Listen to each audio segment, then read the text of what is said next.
633-091 0242-633-091 0206-404-088 0206-404-088 Beku magazine no OGB hono na sunyane so no uramo magazine wa ebeboa no so no wajibi na hyehyɛ na koyie kama pa etimi ediama sedane bi so no etimi enko ntimi enfama ene yaboa for mo ekra asen dodo na ene eso ya senti ama no ne nkoma nche ebaba na mom no yesi ne opeso tu kwan ekokotna Europe mpatamo ebu ejuma ewa amanone a woye brema nko e simple number ya ye de ba betu dwei no fa number no na bo modern na hwe na ye nhyehyɛ ni ye na bibibia ne nko ye kama pa entimi enfama na mu nkomo no ne amande da di nso enfama na yesi work permit ne de aka kanina ye hwe ne age netimi era manti fa number yi woye brema nko na didi nkomo na koye ejuma gisika bebre 0241 272-990 0241-272-990 Nanema Nyanda Yeso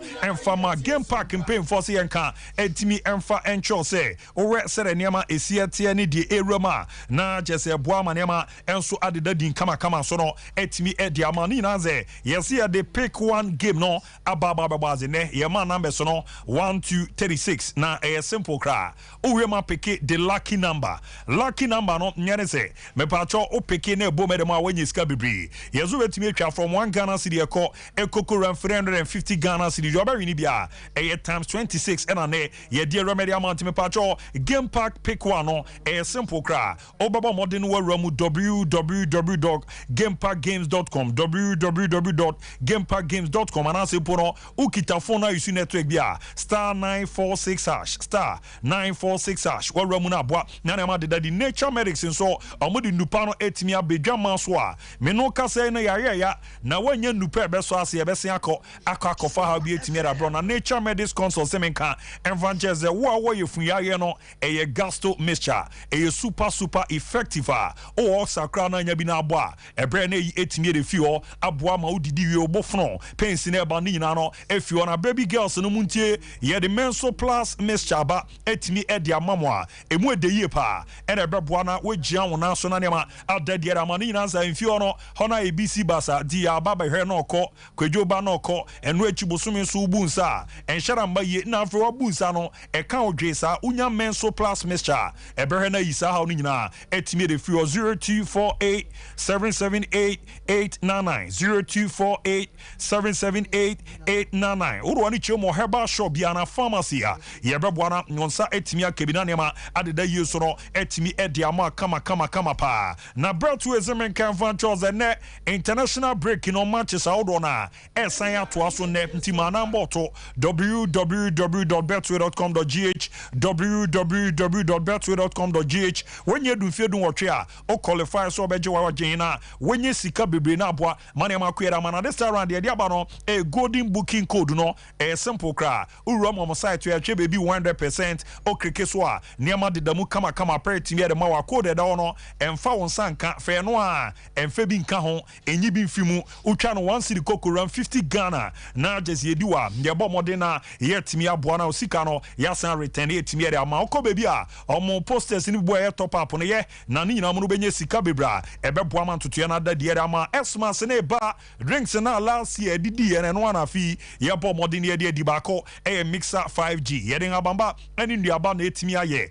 na mu de ye papa cafe sembi anim ebemu ahoden sonko wagya wona so na dwuma de bia wudi bia wetimi de Ghana woma adwena de benyane no ena ma school for ne pepa agency no eyi intini ma mogya no edi efusa ne green tea no ena ne sade ma body shape no unya ne yepe ne ye mixer 5G na tezemu de omo a ena de miso fruit drinks aba organic fruit suso na hunzampa onoma emu api na afa emu nso ede nkwada ne num we na eboase esi omo na mpemfo no so ne noma esambo mu ntia ye na aba abedinto na aba zene dodo na aba be hiem no mixer 5G miso fruit drinks waje na aboa ma ne ma koyere ama wontombia wakachi ezanse fana aba ne die no a ena nkofo guso ti na ma no fa na tonkra ne mbomodem ne ntimi ama bi 0246 270-221 0246 270-221 0558 106348 me patro mo Eastino Kweku Chair Company Limited ko for idia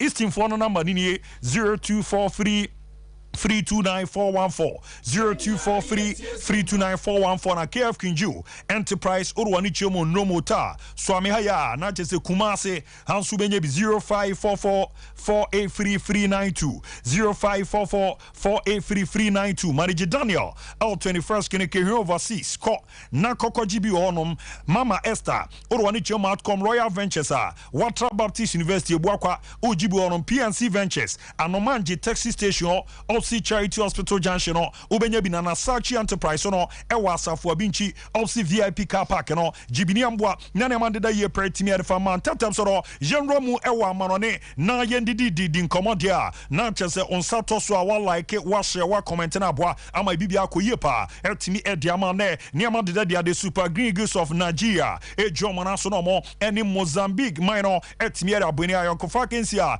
4 p.m. Nigeria time ba eba be Ramo Ghana 3 p.m. na game no ebetimi atodwa no para me confirm etimi ade ma Victor Osimhen en Africa lechi ihiana cho empefo abomode adwo kwani na eni se prebi ram edemomo a na embo amane deda di kra etimi afa momonti anope no o join ya abrabo modern na Nigeria omo training na etimi course no eni ne meram no wetimi ahwe akra na abo amane deda yepa etimi ediama no ahwe se de niam nesi atiatum zampa guys no omo ani abrea omo rese ne omo jomo na so no omo abo adwuma na abo na bibia deda di etimi era mo na afi afko no e sha so omo jomo na so na hyehe no adadi so no etimi era mo no afi osa no urwani ba nyaba be chemo Cameroon so no omaso ye omo so no egusua eboabo mo ezanze ne niam deda di omo ne Senegal man no ene betimi era bo ani na no Cameroon no mo training na etimi e course no emrantia miensa bi mo ewo no ma omo ntimi anjoni omo ene omo ntimi antweni report no kra HSF France no omo mama romo ambo adwuma famo na senete ye onu hutolo yesi ne ono enromo ena Clinton Injia ni di no etimi eromo na afi ye de ani so echema brantia fe no Oliver Mbaizua omo ye mrantia ne no omo ntimi anjoni omo ne omo mba ama me romo ntimi ambo adwuma na mboa ama ne man de dadi so etimi afa mo na weekend no ena wa bibrema no ye bo modern CAF African Football League no etimi ashasi anope no yesole ya unse Mamelodi Sundowns Masandawana the Brazilians of South Africa and African football abomodia omu latest jersey omode kwako jam no ye de ababontin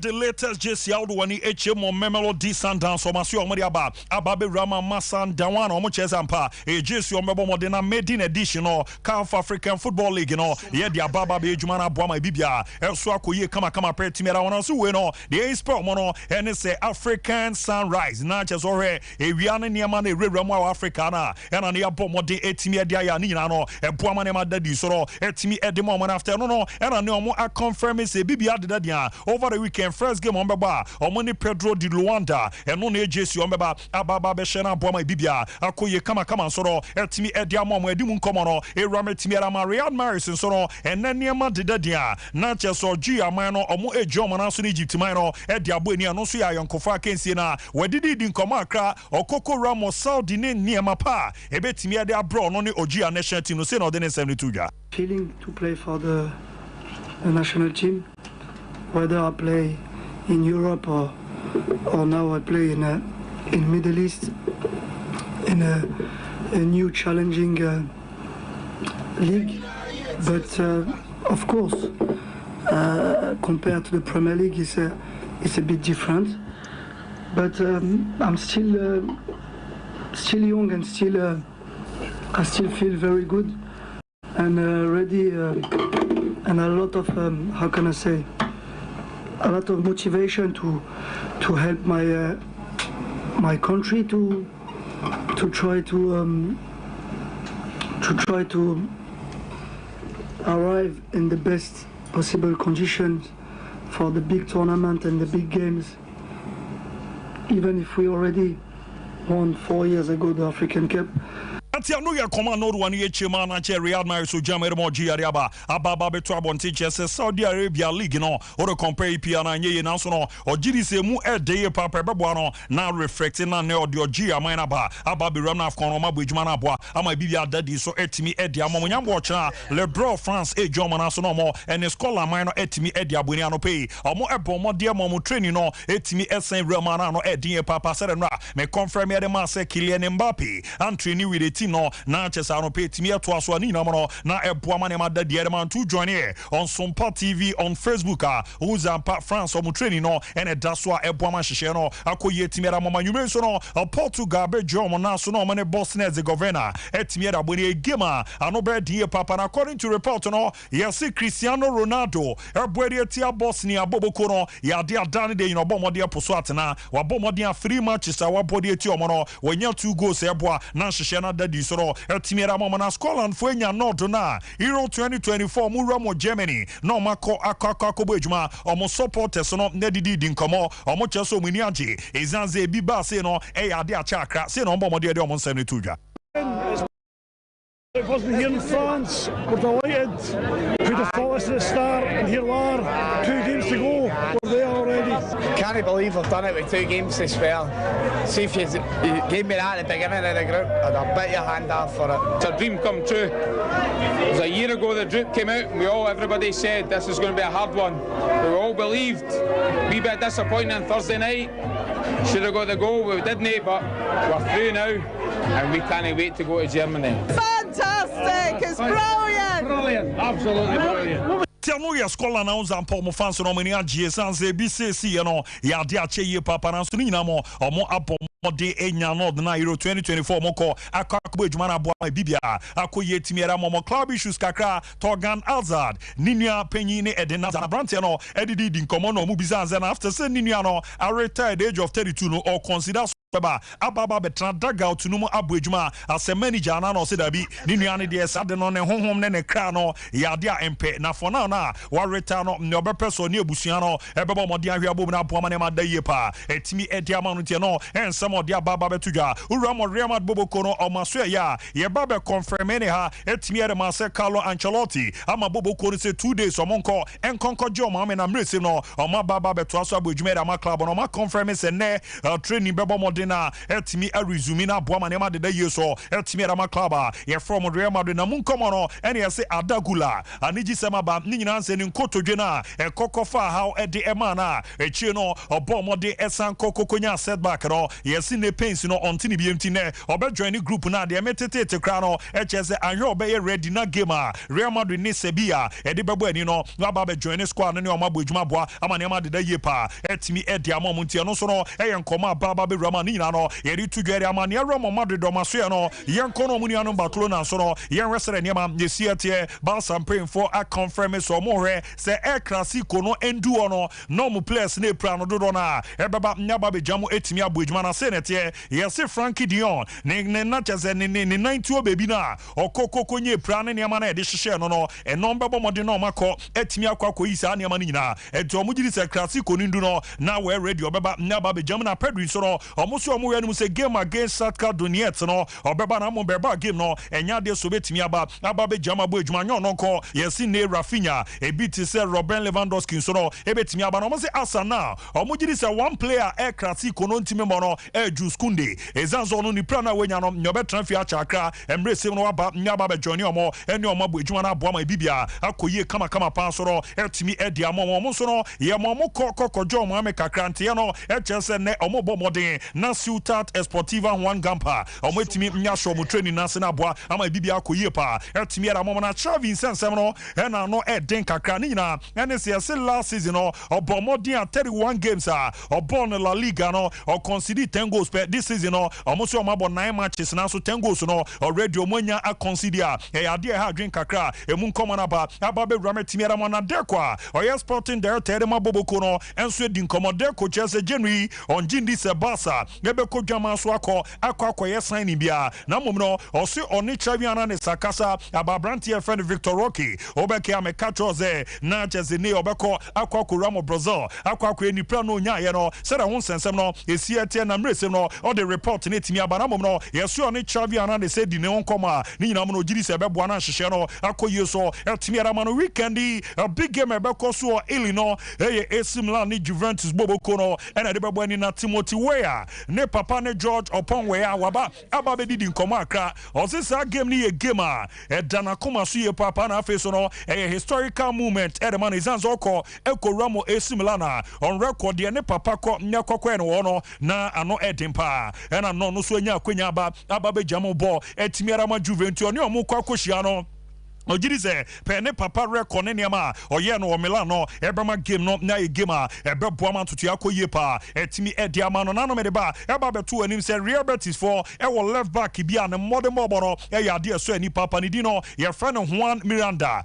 Barcelona for mon kwara ni bi na ne okọ ekowura mo bu ejuma etimi edi ama Real Betis na esim lambo boko no eso mo pa kwara no somra e mama me journey o montia mete no e chese nanka no contract no ebeba na we at the end of the season Milan for no eso mo twen ye eti omoni Betis for kasa se be ya genuine no omuntwa be se 3 to 4 million euros nanka omunja boy no nombra ema me journey omoni omosoro entimi embo ejuma na Sandro Tonali hun komo no anopa me de ba betu dwa chese Fajoli eso no ni hwe fa chacha ho na Sandro Tonali ene bo mode netimi eche na ni nyina mu no oche na kwen fa so ko ekoko romo internet no so etimi etwa na mu komo no ene se Sandro Tonali ene ntansa na ye de bo no weche no waje netimi da tum se no kre sere niama esia koro jiri se ono kra no be mpemfo ebetimi aboa no ni nyina ze o se chacha ne ya de ope papa na why addicted to ni nyina zo twe no fima enye eto jiri se wabie na no etimi aka ne ha no mpemfo bre na ye timi aboa na ne ma de ye pa etimi edi ama no ntie no enkoma Newcastle United o midfielder no efina so ye ba no edin ye papa Milana so ye no ye se Malik Chiao per report eba nyeba betodwa echese January no anwe obekọ no omo se enye no kre o se opeso tramo Milan bobokoro o maso ye no ne omo bu ejuma na eboa na ne deda yepa etimi edema no ntia no soro enkoma baba betodwa no pe no me bɔ mɔde di era tro na boa na ne ma deda di paso etimi ara ma na akra reso efren Romero na bi mo keka kase kamelamfo no e consider say e bia genuine no ye be ma na kolon na seporo ye be ton outright no soro ye se Samuel Chukwueze e be baba be Romo Afcon no enti okwa akonya ne doy de ma akra reso aro so be giana na so no abo ejuma na boa ama ne ma dadi soro etimi ara ma no Zlatan Ibrahimovic Ibrakadabra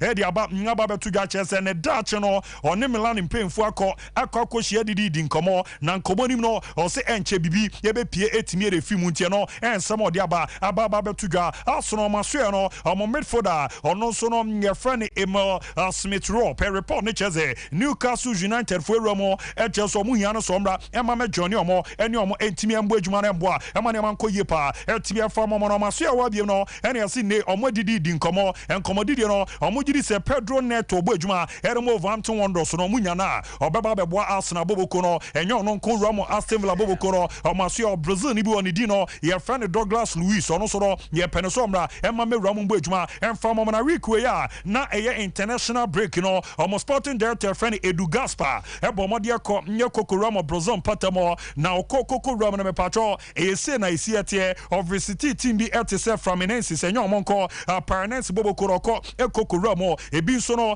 te se Corinthians na afi no teams awdo na no oni omukoko hia kodidi di nkomo enu nti na 100 dia na ba betomu se Fluminense ne no nyorese obenya no no ba be Ramo Arsenal zo ready no Liverpool for no any di boy na chi papa na so ni nyina mo no owena ntoto no akoyi era man ya so Ramo Pamari so maso ya omo akra keto abi ni di no your friend Elias Kau ene no nyono so no edure so beba no ba be Rano aboa amane ma akoyi pa etimi edia mo na Ricardo Fameko ekoko Ramo Meka na me Wesley Fofana kakra ni nyina za Chelsea fans no nyomo afi Fofana ye pa na obomo dia weekend yo kokoko Ramo Meka ekoko bompa kakra no ogidie pa zencha hoden beba manaba Ababe Jamuna, Wetimi Abujuma Bomanema Kuyipa, Etimi Area Machos Bobokono, Ninansa Nijisamoba, Yaunse Christopher Nkunku Sono, Ire Kakrakram Nencho Nosoro, Ebabana Wababe Jamuna Boa, Ama Bibia Kuyipa, Etimi Edia Moma Munkomanaba, Ababa Rana Patrol, Sheikh Jasim, Nea Komia, Ebe Ram the Edidi in Command Kakrana, and report Necheze, the United Phony Jutumuso Pay Panamra, and Mama 14 Nosin called the Kylian Mbappe Beba, and no young Komaba, Nababe Toja Englander. Na jeza no edin we na eze court dan wa bobo no asem ne yade awie na na machina keka eya ne ade ensuo na tawie na afa na wafa apan aba besozu umu ya kwakose wakovuzu tipa odiro ade ne yade amnya esa no edin kakra na so ni nyamo no osin kogiri so mo de akonya no e ma no na oba aba be for United na enkobe no de Kylian Mbappe aba be rom na boa ma bibia akoyera ma Manchester City o matake friend Julian Alvarez enane o pimper friend o Edi Alexandro na as a former Argentine player no also way or your new Alfredo Di Stefano. Hey, opena what's a mea who kind of I know a dinka cross Alfredo Di Stefano on the chrome no where Timia records on no bar Ebabe Rom or Real Madrid no na records no din party ne or recommend and they know a crown Edna Real Madrid de Barcelona so Momo Nino and Paul Motono Monko and Cocofa boy and Emrana boy neba a Juma Bay Netimera Momono hey Adiano Eddie Papa Chelsea or Masuana Metete said Trevor Chaloba. Yes, genuine no nyobe from Charles Bobokono, or Masuya na Munkomono, or Mose Bayan Fon Tetia, or Mopeno Sombra, Nemame Jamumba, Amanema Koyepa, Eltimia Famano Pesono, Uramo Saudi Arabia, Jordan Anderson, the Abba Nababa Tuja, HSO Baki Saudi Arabia Fono, Zel 2034 World Cup no, or Gidia Pass on Betimia Hosti, a Hostini Yena Bois, Amanema Koyepe, Amamose Busumi Mianunia, or Ko Ramo Saudi Arabia no, or who's a hot football near dear dancer, Nakata. The omoye no krano or did say name nyomoba eba be Ramos Saudi Arabia amantuchena kuyepa etimiera man report fi Saudi Arabia bano HS Liverpool midfielder ye friend Diego Alcantara yesi ne waje nyetimiera tumu zo be kwakwa kujama bojuma e de ama Al Nassr bobokoro entu se renta no omodi offer ba nyaba be Rama e mane shada enyo won e Ramo e was Saudi sano opanyipa ye friend Caro Anobre ono diaba nyaba be tuja HS adeba ko mu yanu so Modi etimia ye no ene so modi Jose Mourinho beba ababe Ramo the Saudi league nim also mo de ne baba be Ramo league nim a ebebo mo esan se Jose obi a o odin ye papa nti oba nya baba join omo a omo ogide se ebebo no mo league no etimi amani din na nhehye no akoye kama soro etimi edi amom nti no enkoma pimpa no aba bontiri aba nya baba tudwa ye di era metimi ara ma yemre ne ko yenyina so na afia mano ne nkomo no enko enfam pem na afi Michael akomiamra na de akebia yetimi Romu kama pe famamo.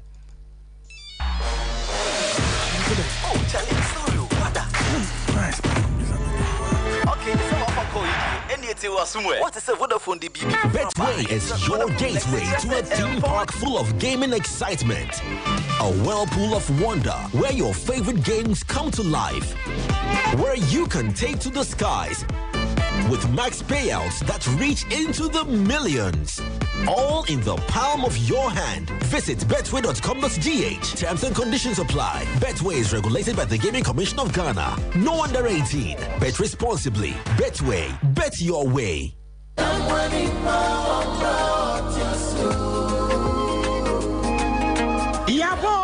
Yaba Sompa Achedie 2023 Bible say Nyame Sompa pani say Ubi kon nyanka ene ewisiamob enuti na Sompa 93.1 Kumase Sompa 90.7 Enkransa Sompa 98.9 Sunyane Yakabom se bronyen yebema enisia ene ekranfo edidi na yenko ayetimi age se wo beboa yen enti se yesika fatu ahomatrofo iso 0598 559802 meeting be 0598559802 edin was yetara 1 media na November bosome no ne de edikan na ye chro ekrafo ni din enti se wo nkransa na wo yekrania kotro udin e wo Sompa enkransa GCB edani mu hwa wo sunyane so a kotro udin e wo Sompa sunyane night market hwa na Kumase de ekrafo nyina ba be chro wo no din e wo so am ye ni Rome hotel de anu hye e ye busumi du ba kono ne de kan na dwumadie no ankasa de bronya bosome ne de to so aduonu baako ne bebodwa trada na de amode tom ye no ye de ama ekunafo yi What you be 1 million? What about Taco? Na de abom no so. Ani anwan said isi no so. Nyame nhira mo pa. Why ade pa? na yesika na yentoma so a wobetimi de aba afenso say niema bi ense ye ti say mo ene anwan so a yebeji mo amu ye bi afie twem no emu adansede de mo amu nim sompa akyede 2023 abusuafo yamfa ye ho hyem na propose prepa oboadu ponko mu ye nyankopon obeyiye wiye sompa akyede 2023 ekunafo ene enyanka ne so wo mu betiti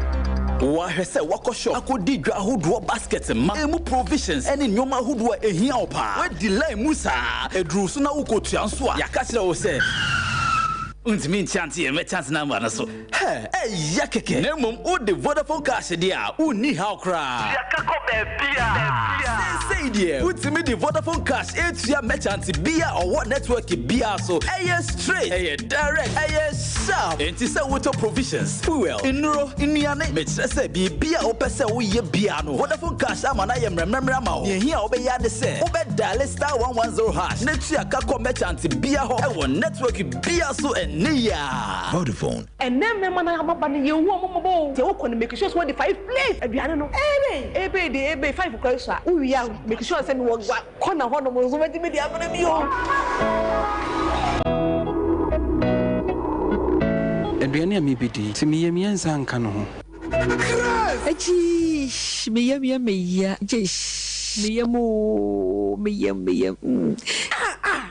Je gasto me share idea with church. We am ya dwa. Aduane to yam a. Ya. Etumi ma wo fe. When it is so a. Eyasem. Odo, make am for gasto Mr. Mau. No gasto me say. Wo ho bet so. Is it funny? No, oh my God. Is it funny? Open it. Do support to a friend. 0233 302000. Enya mapin for. Nkwada wanya mfie dumienu. Ni wona wa mankwada nufu. FDA agedwedie nkrato ya tum say ye.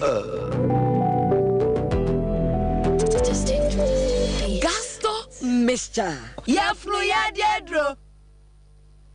Esikafo wo krom wo de yi ana nansi edidi hu nkomo yi en wakofa abrofo free abrochira ba be sin in terms of fefefe sa no akwa ma se abrohafo 52 estate construction and ese dan kama sa no e ka no so nya hu bia o 52 estate construction firms nko na esi wo dan se me ka se wo ka champa tie company ni diri and e friend 52 estate construction oh I see what on sase and adan amanso ni ho and wo si adan so ton wo san manage properties na kire se wo pedan ato wo pasase ato anase wo pedwumaku bia amenesi modern houses amwa nya bi ato a mo na unim wo fie kura wasi etimo no se ne bretwam na wo jade ma 52 estate construction fo a that is a design in your fabie mu a mo nyese bi mo buda no nyina guo ba se no besi aye dan modern wan hwe wan ka sa wo du fie no wo hura wo hunu wow na wonu mo hefa 52 estate construction e wo Kiseman Gimpa Achimata Road 0556 72 33 38 and the Kumasen so page 4 and 12 Road over 0531 52 57 97 social media nyina so at 52 estates.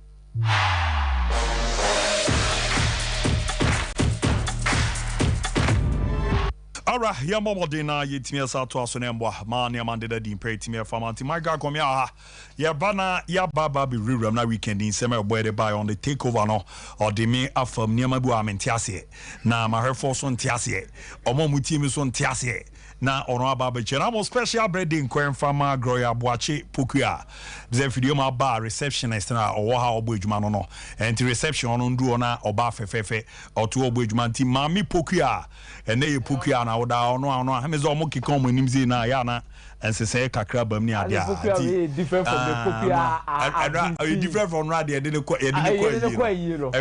so happy birthday nkwenfa mama me na nyamishia papa na oma nkwatintin na de ope bia so no emra mu fama na yoda no niam de di so fama na mo akomia beba na champion divine clinic semenka Enfantro zebra na bra beru amama so ene ambo na ne manko ye pa enfrema maka se we no me bom din a mete omo so ana masori bi onyo mo a ka 22 mi wu kojoto bebi ana ade na du na den na me de mo bom no omo bo ama mi jam na so sciatica onkomo wa transia ma to asitini ne twetwon fibroid dunya oyo ba odo ni be ma din hyiamu amra akosua to no ho na unyinya ha bebre bonzi nsuo ne nko na ase aba ni nyino mo hwe etu ana mo apeba unye bia champion divine clinic ne bere na ha we ho no ye yidi fi oso ye be ma na oba and afri na me ye dunya diabetes no pressure asthma and hepatitis ni stroke ni nyina no ya de akoma so ye be ni aboa na we gyan na so nya fa o de anton ya nya no adru na bia ba ko a ye boa so anoma ugina na so chepa ye champion divine clinic and izeme wo mne ze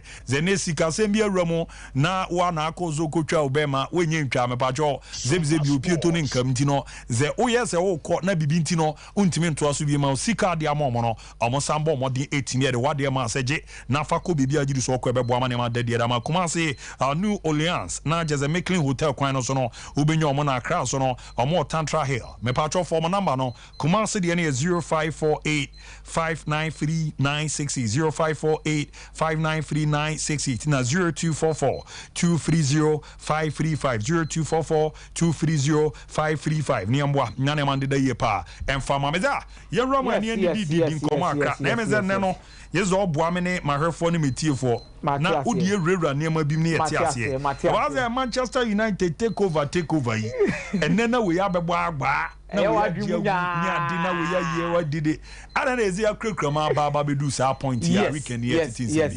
mame enwoshe Mr. Charles Kodwo branch manager Fiasiman Rural Bank Prisia branch on branch manager Mr. Charles Kodwo a happy birthday o branch for ni nyina Ebuka led by Ebuka Dr. Ebuka say we show happy birthday Mr. Charles Kodwo Obin branch manager Fiasiman Rural Bank Prisia branch Abu quickly ma main founder musuko kwan afa so ababedrum pempe so ababedri on say last year November 2022 and Manchester United released official statement about the current state of the club need the mo person mo refrain for music asem na dodo na busa say start statement na Manchester United dey ba abonte no na almost omo ton club no ana so omo hia investment na dia ba be club nim okay because one question am for dodo na gina mu no omo gidi en sheda nim sa na abu bon tofa e wo hanom a o say company's board of directors, the board is commencing a process to explore strategic alternatives of the club.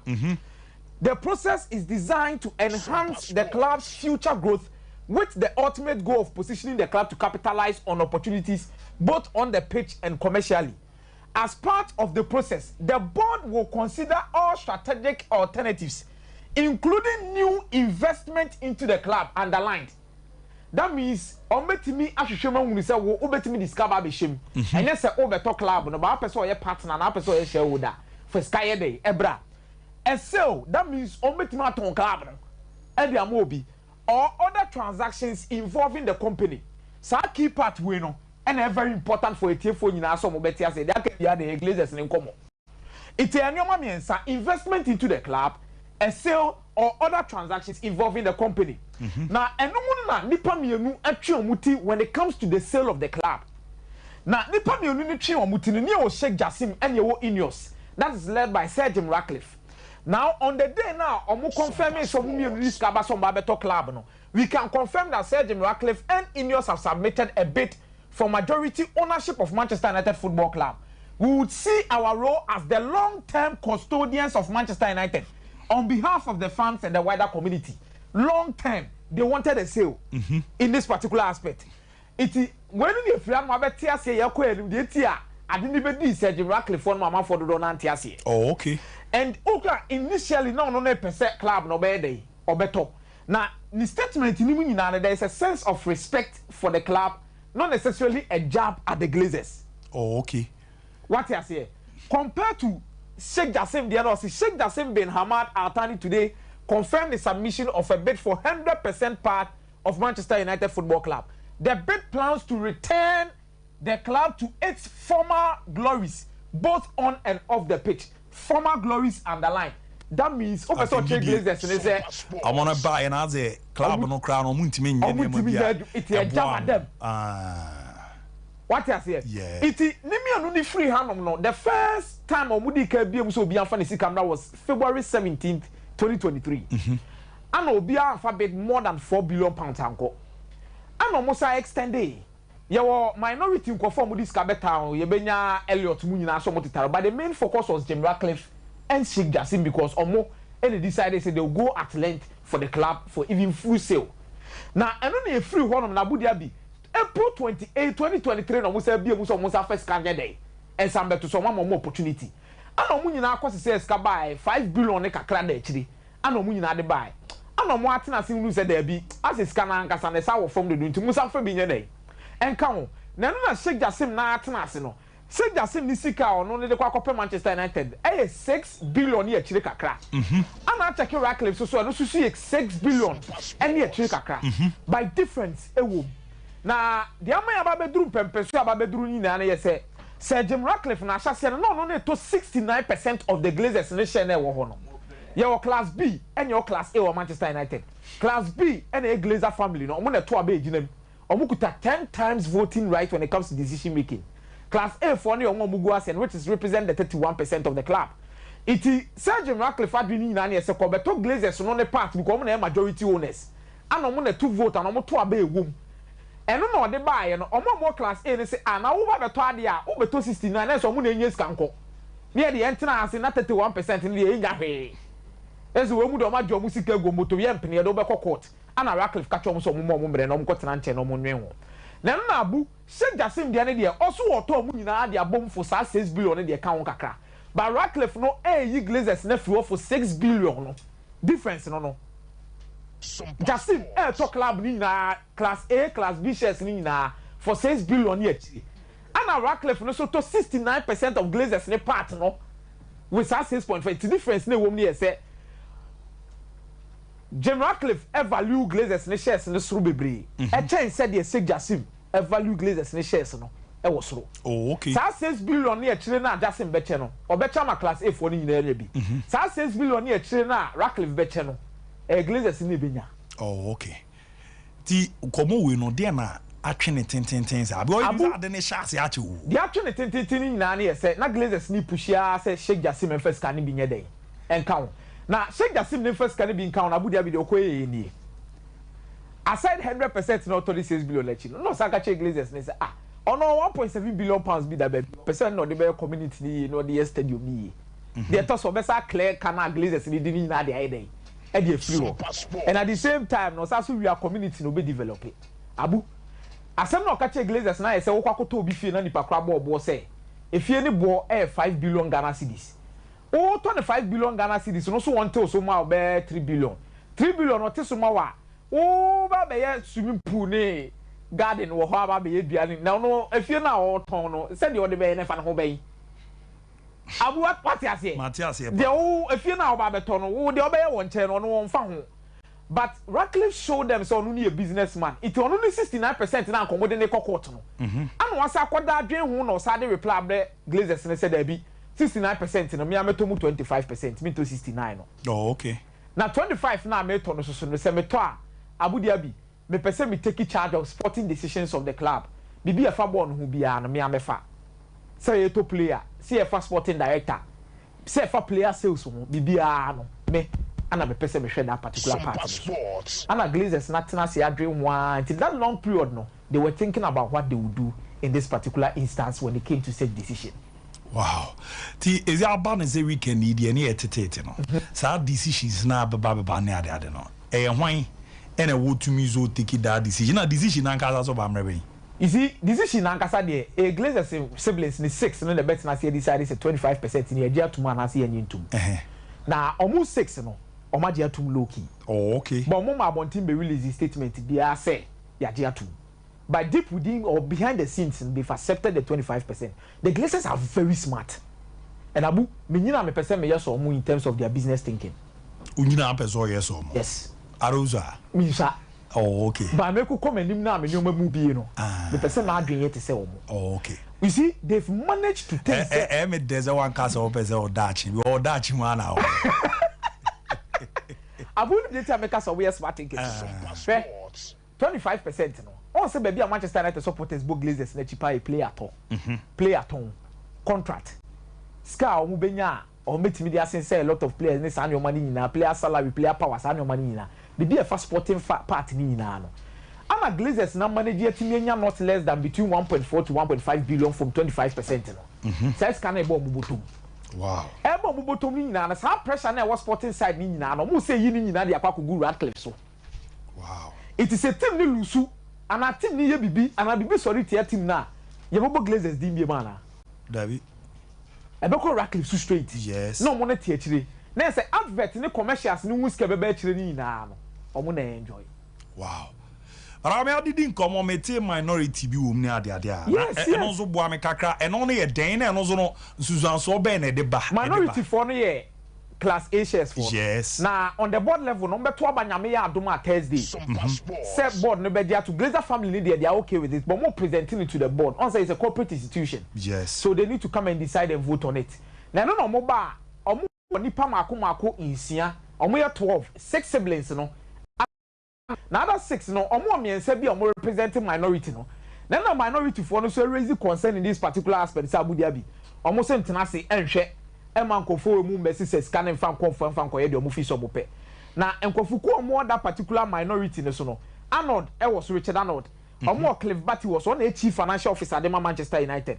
Omo Patrick Stewart was so on a legal counsel. But omo representing minority no was our board ne so no. John Hooks, Robert Letao, any man who saw it. Omo and about what Nancy Aquaco to Abanyame Adoma Thursday to decide. Say young farmer no anasi enye day and Abu Dhabi say ana situation it no be say koko ye nim no decisions be na betimi affect in case some kwajitu say 25% no young farmer Radcliffe Abu some kwajina say ana mo kwatena say some decide ya first of all Glazers na be do 1.4 to 1.5 billion national bottom they to su mienu sporting decisions ni nyina no Radcliffe na dwen nyina ye ne say ono no oya about performances ne dey about performance data how ne sporting sectors ni nyina be try becoming number 1 e we asa fa na nyina from cycling to Formula 1 Mercedes mu nyina ne word of the on the focus nyina ne setem bia no or person is sporting discipline bia that's it's no more concern about the sporting aspect of it no more ba ara nipa no ho bedi kaka John Metef Aden. He's thinking about appointing Paul Mitchell and Michael Edwards in the capacity as a sporting director of Manchester United. Oh, okay. It's on no cano in longer periods no. Do you know amount for person money say 25% and only about sporting but at least about other decision making and he'll be there. And almost so dream who say Richard Arnold so no be piano the next in chen kakra na nko be fufu aba be adwuma. But you see I didn't shake Jasim we ye ne nkomo na odi wa chire ni na e court da ho abobo. Abu unko obi fie so kwakoto obi fie a wo ton. Na won kan che ne se fie no me to wi a me discuss e ba be hyemu ha me ni say de free ni so. Abu ono mfa ho. Ne de ne yesi scan no me the price ato so 3 billion. And one hour to mommy. Radcliffe was smart enough, whereas the Glazers was also smarter. Say in a sense, say so you had the near tongue. Scare by a bottom than where they. The open and chain here. We don't even care. And that is what have brought Radcliffe this particular level. Our baby taking that particular decision. Minority for the both say at least at 25% in Scanico Glazers now bottom it almost be legalities in the other day. But on Thursday, and the Benya confirmation has to say board not to say Jim Radcliffe ne 25% no enye adwuma anase enye adwuma enye adwuma pe Abu be rest assured everything about the sporting sector of Manchester United will start changing and it's so Radcliffe na nsa and the be shame in that changing that particular kind of thing koso club ni Mate me da se pa bazana nka mo no kata na nka mo pe wa na no kwani nyame ni nie denti anana pe ho sa you see denti anama for ni je kata ho no one sikana set aside for renovation of the stadium at the same time, investment into buying players. That's why I say auto club for a specific amount. But one thing you need to put it at the back of your mind here, say, a Japan in your support an idea. Yeah. And yet Germany no say 50% of the fans owns the club. And Glazers in India. They decide what will bring money into their pocket. Abu Dhabi what their machines. Idea this kabebo mubutum. And I'm opening them. Who say no pay? A chinebe be because say share price of Manchester United in United about form by 22%. But Abu, a year over time, it does not affect the Glazers. It affect you. Abu, they are taking the real money, and then the who was stock exchange in the they are taking premium price of a share from Ratcliffe because when you say Ratcliffe, I desperate to what to take. I had to say. Wako Gigi so ala wako be na BB price be that so say price ni be 800 series but o ade no so short uhia no wako abonti no bi aka to say 8 series dey 800 na o kare 1000 woni abre wo beto and enye na sha ase free titi na how development in a takeover saga has influenced Manchester United share price Abu we bra tam omo ye announcement na no omo ye announcement na lift course ro share ne course ro day before first deadline bid na ejina 9.73 first bid deadline etiba form day after the first bid deadline, etiba form. Second bid deadline, a course. Day after the second bid deadline, a bar form. Third bid deadline, a bar form. Sheikh Jassim fourth bid, a course. Jassim fifth bid, a course. Anything about Sheikh Jassim beyond name and your my day, a course. How the media reports during the takeover saga has influenced Manchester United share price. Qatari investors will bid within this storyline. Daily Mail shares course. Kali in talks over minority Sky, etiba form. Jim Ratcliffe is the preferred bidder, son, and a year, a tiba form. Sheikh Jassim bid is successful, Awatan, a Okata, a Kosro. Sheikh Jassim said to win by the sun, a Kosro. Manchester United has been taken off the market, a bar form. Nini na Echino, Ratcliffe. So anything Sheikh Jassim losing to Brighton, share price Kosro, where is also on the pitch. Manchester United J Carabao, the share price tiba form, Guabafo, say Glazers, the better, or more. Champions League qualification at table form say aye Glazers now qualify for Champions League scabebo but to table form losing FA Cup at table form losing to Brighton e kosoro kakra because omo gidi say be aduru ni de club let me say ya jegu anything positive about the club was about Sheikh Jassim ni those things and match but omo no they don't care it's all about the money that comes into there's a need for money anom keto needs for you anom keto anti to dibo mu ne kefra turu amon nchom beba. Oh, and the Gina de Ratcliffe. Medals Papa, member lawyer so na me no. And to aso na mom no neno edidam Sompa sika promotion. Mebajo TM ofie na yusu MTN nko ade a fa short code no na nemeche sika mema nipa mienu sika. Eti star 256 star free hash star 256 star free hash na mabo modena metimi acho sika Sompa sika promotion na oyusu MTN net odidam dadada momu no na wabo modena utimi media ye juma urame Sompa Kumase na o gugu Kumase na utimi ana wafe no osunya Sompa sunyane wafe no o nkranza Sompa nkranza wafe no unya numfie du wotwe amfa honshinza za agro no empinfo agro ticket ba ku bia betwa bia 5 Ghana opezo di dodo a twa no dodo tisanfa short code no star 256 star free hash star 256 star free hash ne amwa na ne mandali timameko na me ne lawyer we no fire so na ne ma we fire ebebo aba miki na sa brabo na risk taking bibi obey wo we asim be risk taking smazu kikabuma o daily investment planner ya what 3 or 4 options say sports ana we Sompa komo ansana asempenipa good into the 2 be 4 was sports and here 20 Ghana 4 Sompa komo 20 Ghana and 4 asempenipa 60 Ghana now ideally sika obe winning is 750 Ghana. Yes. So when we need 500 Ghana and 250 Ghana. Yes. So you end up the day making profit. And today biano so ya tactics we no. Now what she investment plan. 20 Ghana for no pano. 20 Ghana for exactly. 20 Ghana for no. A man what time tina ho. Yes. No ma planning. Into omote ho no omugu so into omutwagum. And a 5 CD now wo spend it on this no.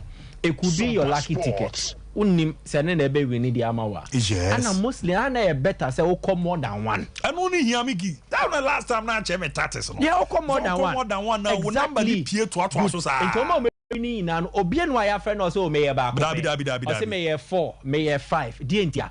Oye ne sana. The more you buy tickets to partake in Sompa sika no, the more your chances of winning, and the better your chance of winning. Exactly. Until we know, for your daily investment plan. I'm on for code no me call we ba me ba be chiska. T star 256 star free hash. Star 256 star free hash. Na dia ya na Oze. And then I some way here free me no. Yeah, you more free me no. I some see encounter. Nyeshi mama kamuje musa na o dabi mama mu say na yeti ase enti me kame ma wonye opm kra ma mbe chechire mu enti na me amaye wo hodada mama mu fie no mama mfa wa no ye ma bibie ba se meti ba se this ka mo bu fie bo ya eno ye me ye bere ayi Sandro Tonali de bi me na me transfer Miki Fabio Rames na ne ma ziti abu Italy in sensem ne beba so. But an Italian coach is also doing very good. A new job. Meka Vini Montella, Vincenzo Montella. More appointed as a techie, or more national team coach, or very replacee Stefan Kant. Kant had a not too impressive 2-year stint with Turkey national team. No, Stefan Kant is a former German youth team coach. I'm going to find a buy no. Normally, say after a disastrous Euro tournament, the last European Championship in 2021, they wanted to move on from coaches Omode Turkey Ajidi, Baku Fatih Terim, and Senor Gunes. Turkey national team na Kasano. Omo record on Maya na Bako Semo Maye, and they say World Cup 2002. Omo Babe drew the semi-final stage. Omo third. They had a fantastic team. Omo goalkeeper Rusu, Hassan Sas, Hakan Shukor, Omo captain no Kogmas, and then Elan Mansis, Obesha Senegal for Go Minimaseno, Emre Belozoglu, Okaino, and two guy. Yeah, exactly 2 guy. Exactly. Until they had a very good team, but it was Fatih Terim and Mubo Modi Omobedis Adieno. It was their biggest achievement then. And Fatih Terim now being with the same crop of players over the FIFA Confederation Cup 2003. Obebuae, Emo Mosanso, Eje Bronze Bion. Then in 2008, he will come back and then European Championship or the Umbeko semi-final stage, then also Omotimiaje. So the Turkey national team, no, 2 coaches spend a debut Mobo Mabaso, Senor Gunes, Fatih Terim. After that, Turkey national team, no, a Sinitrase. Until recently, almost has to be qualified by Euros now, and also Ankoye under Fatih Terim.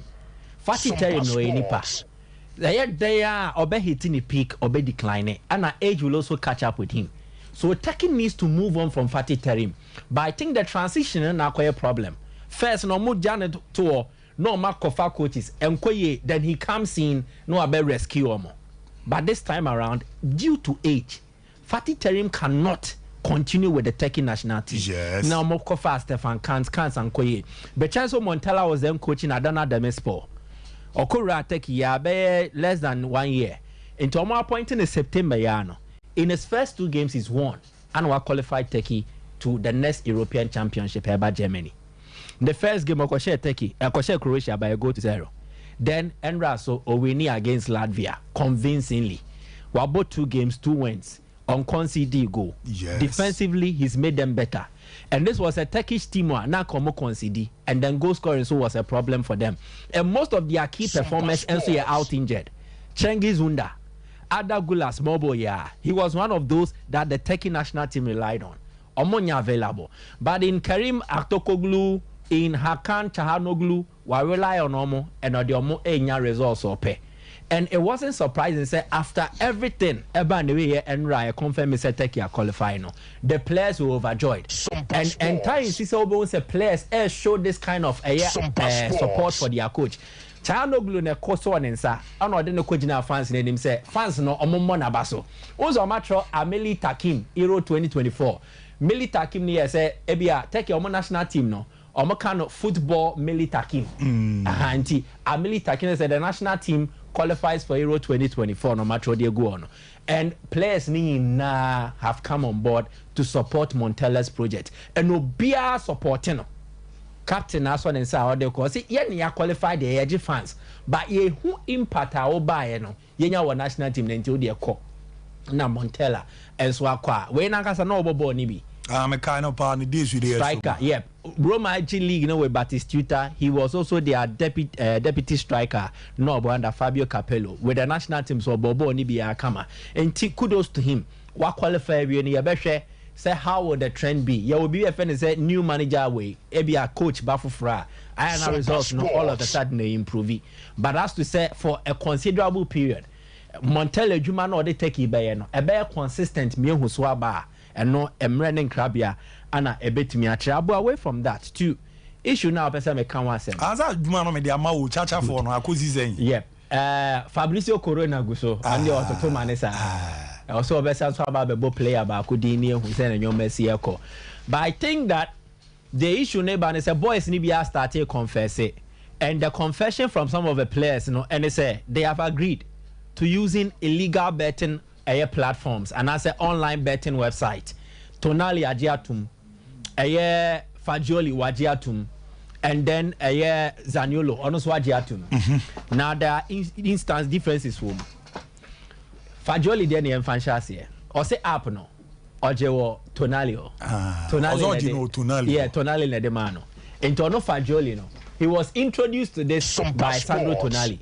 But the point is that CC in the aqua say why addicted into on to me nyai. Adiana Sony dem but edinya when I'm a catcher say why am CC or the car close to 1 million euros. Paul Amantems good. And he Omar recommending for therapy. He started the therapy behind the scenes.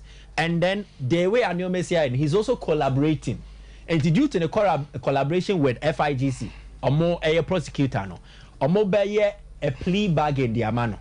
When they enter the plea bargain, reporter Minyane say Nicolo Fagioli, Nebano, enya dia ebebro 14 months. Oh, okay. I was anka maximum onya 3 years. But omoye plea bargain e better so. Inti embro 14 months per the indication I may pick it up. Then for Tonali has also admitted, say it is true, Ocha bet no, and he bet on football matches. And also admitted say he's addicted to betting. Into onusu hiyamwa.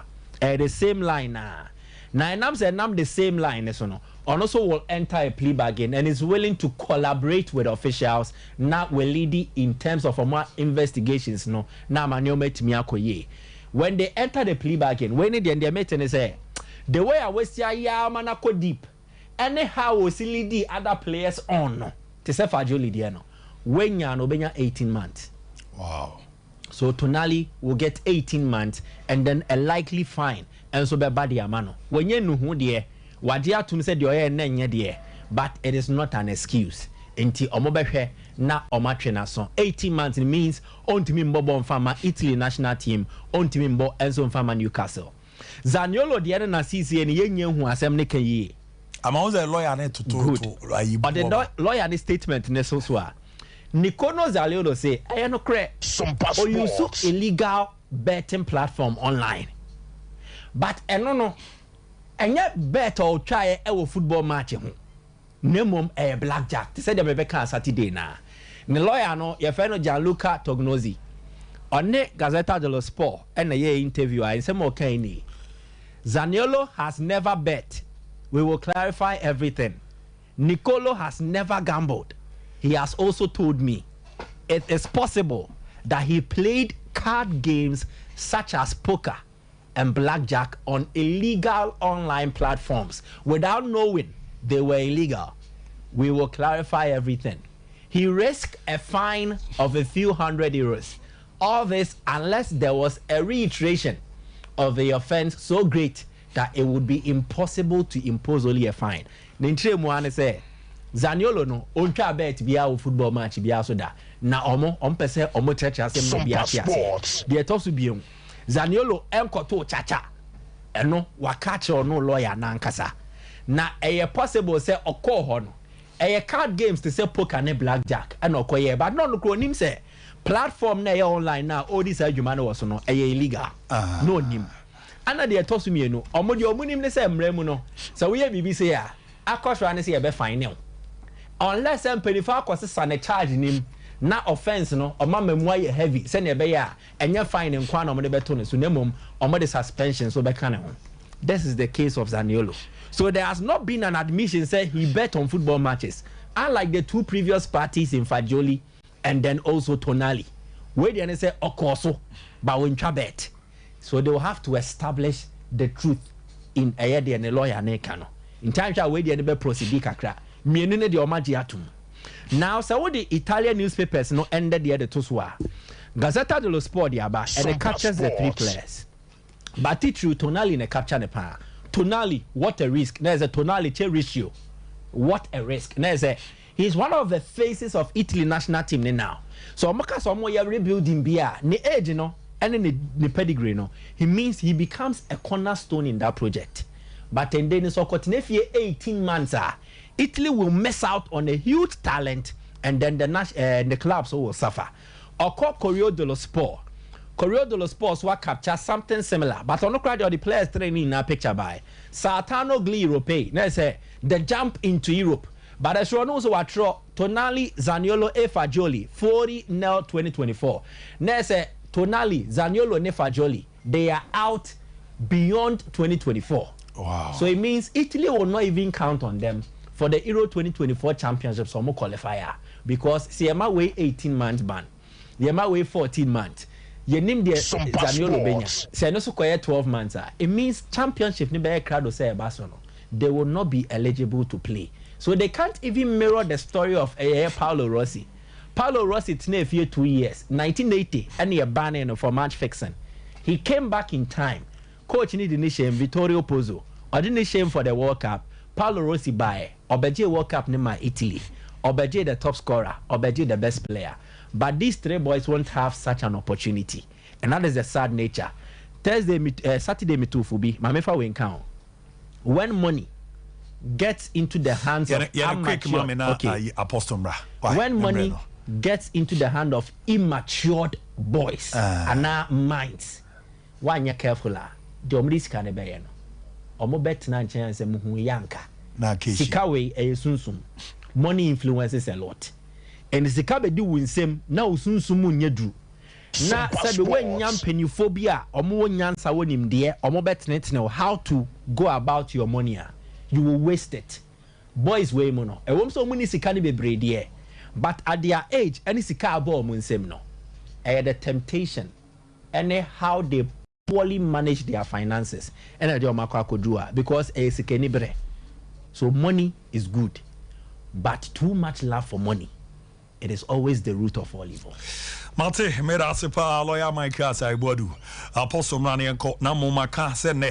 Mebo mo de na ma choose ka de di kan kra no madam en wa ba no ntime pa yo Sompa sika promotion fa code no ba ku bia 5 Ghana twa do na na di star 256 star 3 hash star 256 star 3 hash ofa wa rem no abomode afa Sompa Kumase na wa ramu wa osunya pato fa Sompa sunyane o nkranza afa Sompa nkranza na emwa na ne mande da din pretimi afa mantima mi ramu na menko na me apostle ento aso na ne mande da din na mo Lucas Travel Consults me Jose Canada, USA, UK, France, Greece, Germany, Netherlands, Australia. Okosua de okwakotena wa ye adwuma gisika bebre additional de cresam boage scholarship de ma me patcho Lucas Travel Console ni omo enisa woso yesi omo hihie mu no niska kra afre ni omo nka so omo wie bibibia o visa na ba no wakwa kotwa osika wa bomodin ajo passport tuntu de ane so de fe na ni omo nka sa Toma Gulf City ubenya omo na ma na 0534 543 210 0534 543 210 me pacho passport birth certificate bank statement be bona wenye bi sene o credio mana wonim de fan ma we marketing manager, sales person, receptionist, administrator, shop attendant, house help and accountant for the same number 0534 543 210 na ni omon kaza bozo akwaba na bibia hye mate and let me to me me sure say oben we ni mame a ka ebewi change your position mama why na omo hwe mama we ni wadwuma mama na tino ko baby a Michael won na me say we no me sheda nyane we ni ade agonya we no nema wo ni ade minim say ne tu na ade nja afa we awo ya to aso eza na no ya she adwuma na say after no ene no adwuma no mentimi wie ne ene de me nya show so we ochina that's aka group in group F. Okay, final two. So, let's start. But you see, friendlies be Baba until no beham kakra, but I'll complete in the course of the week. One, me started with Omon Bejino, friendlies na Basono. Some casual. And then Omon Bejino. Yes, Omon Bejino. Omon a boyfriend in matches. Of course. About to Chimu Kakra. Omon a boyfriend. Omon a bobo. I for Morocco and Ivory Coast, I don't think Sompa Sports. Unless something else happen. Oh, okay. What can be different from Africa? But Omo Mejene na ebo ne no. Egypt are likely to win it. Senegal are likely to win it. Algeria, the potential winners. And our Cameroon, so don't forget the Cameroon, a tournament team. From 2017, Cameroon, and then, unfortunately, I said 2019, I'm losing to Nigeria by 3-2. And then 2021, almost here, third place. So 2 AFCONs, for one performance. What do I say? Egypt 2017, I'm losing to Cameroon. Egypt 2019, losing round 16 to South Africa. I did enter South Africa here. Hani Abu Reid, FA president, who every sign here. Epame coach Jagi Aguirre. We had the NCDA. Ghana NCDA. Set team I do round of 16. Zanka 2019. Set Tunisia say okay. Yes. FA president resign here. Twice a year. Omodo money biomu civilized. Wanyadi otis so anyade. So Egypt again. Quarterfinals 2021 against Senegal. Lose on penalties. Algeria we near 2019. 2021 Sierra Leone cry and 2 point. But this year, I'm telling you that the Algerian team are bad. So clearly, Osha in recent AFCONs yabwa teams and 9 we almost share in abo friendly. Oma chese omu ye mema chubia. What do you say? And this is a tournament like this. And you titi derby. In recent times, omo winning the economism. Omo do finals in recent time. Say last time I got finals 2015, losing to Ivory Coast. Since then, the money bono confirmed. So, me can say omo but we don't looking likely to win this particular tournament.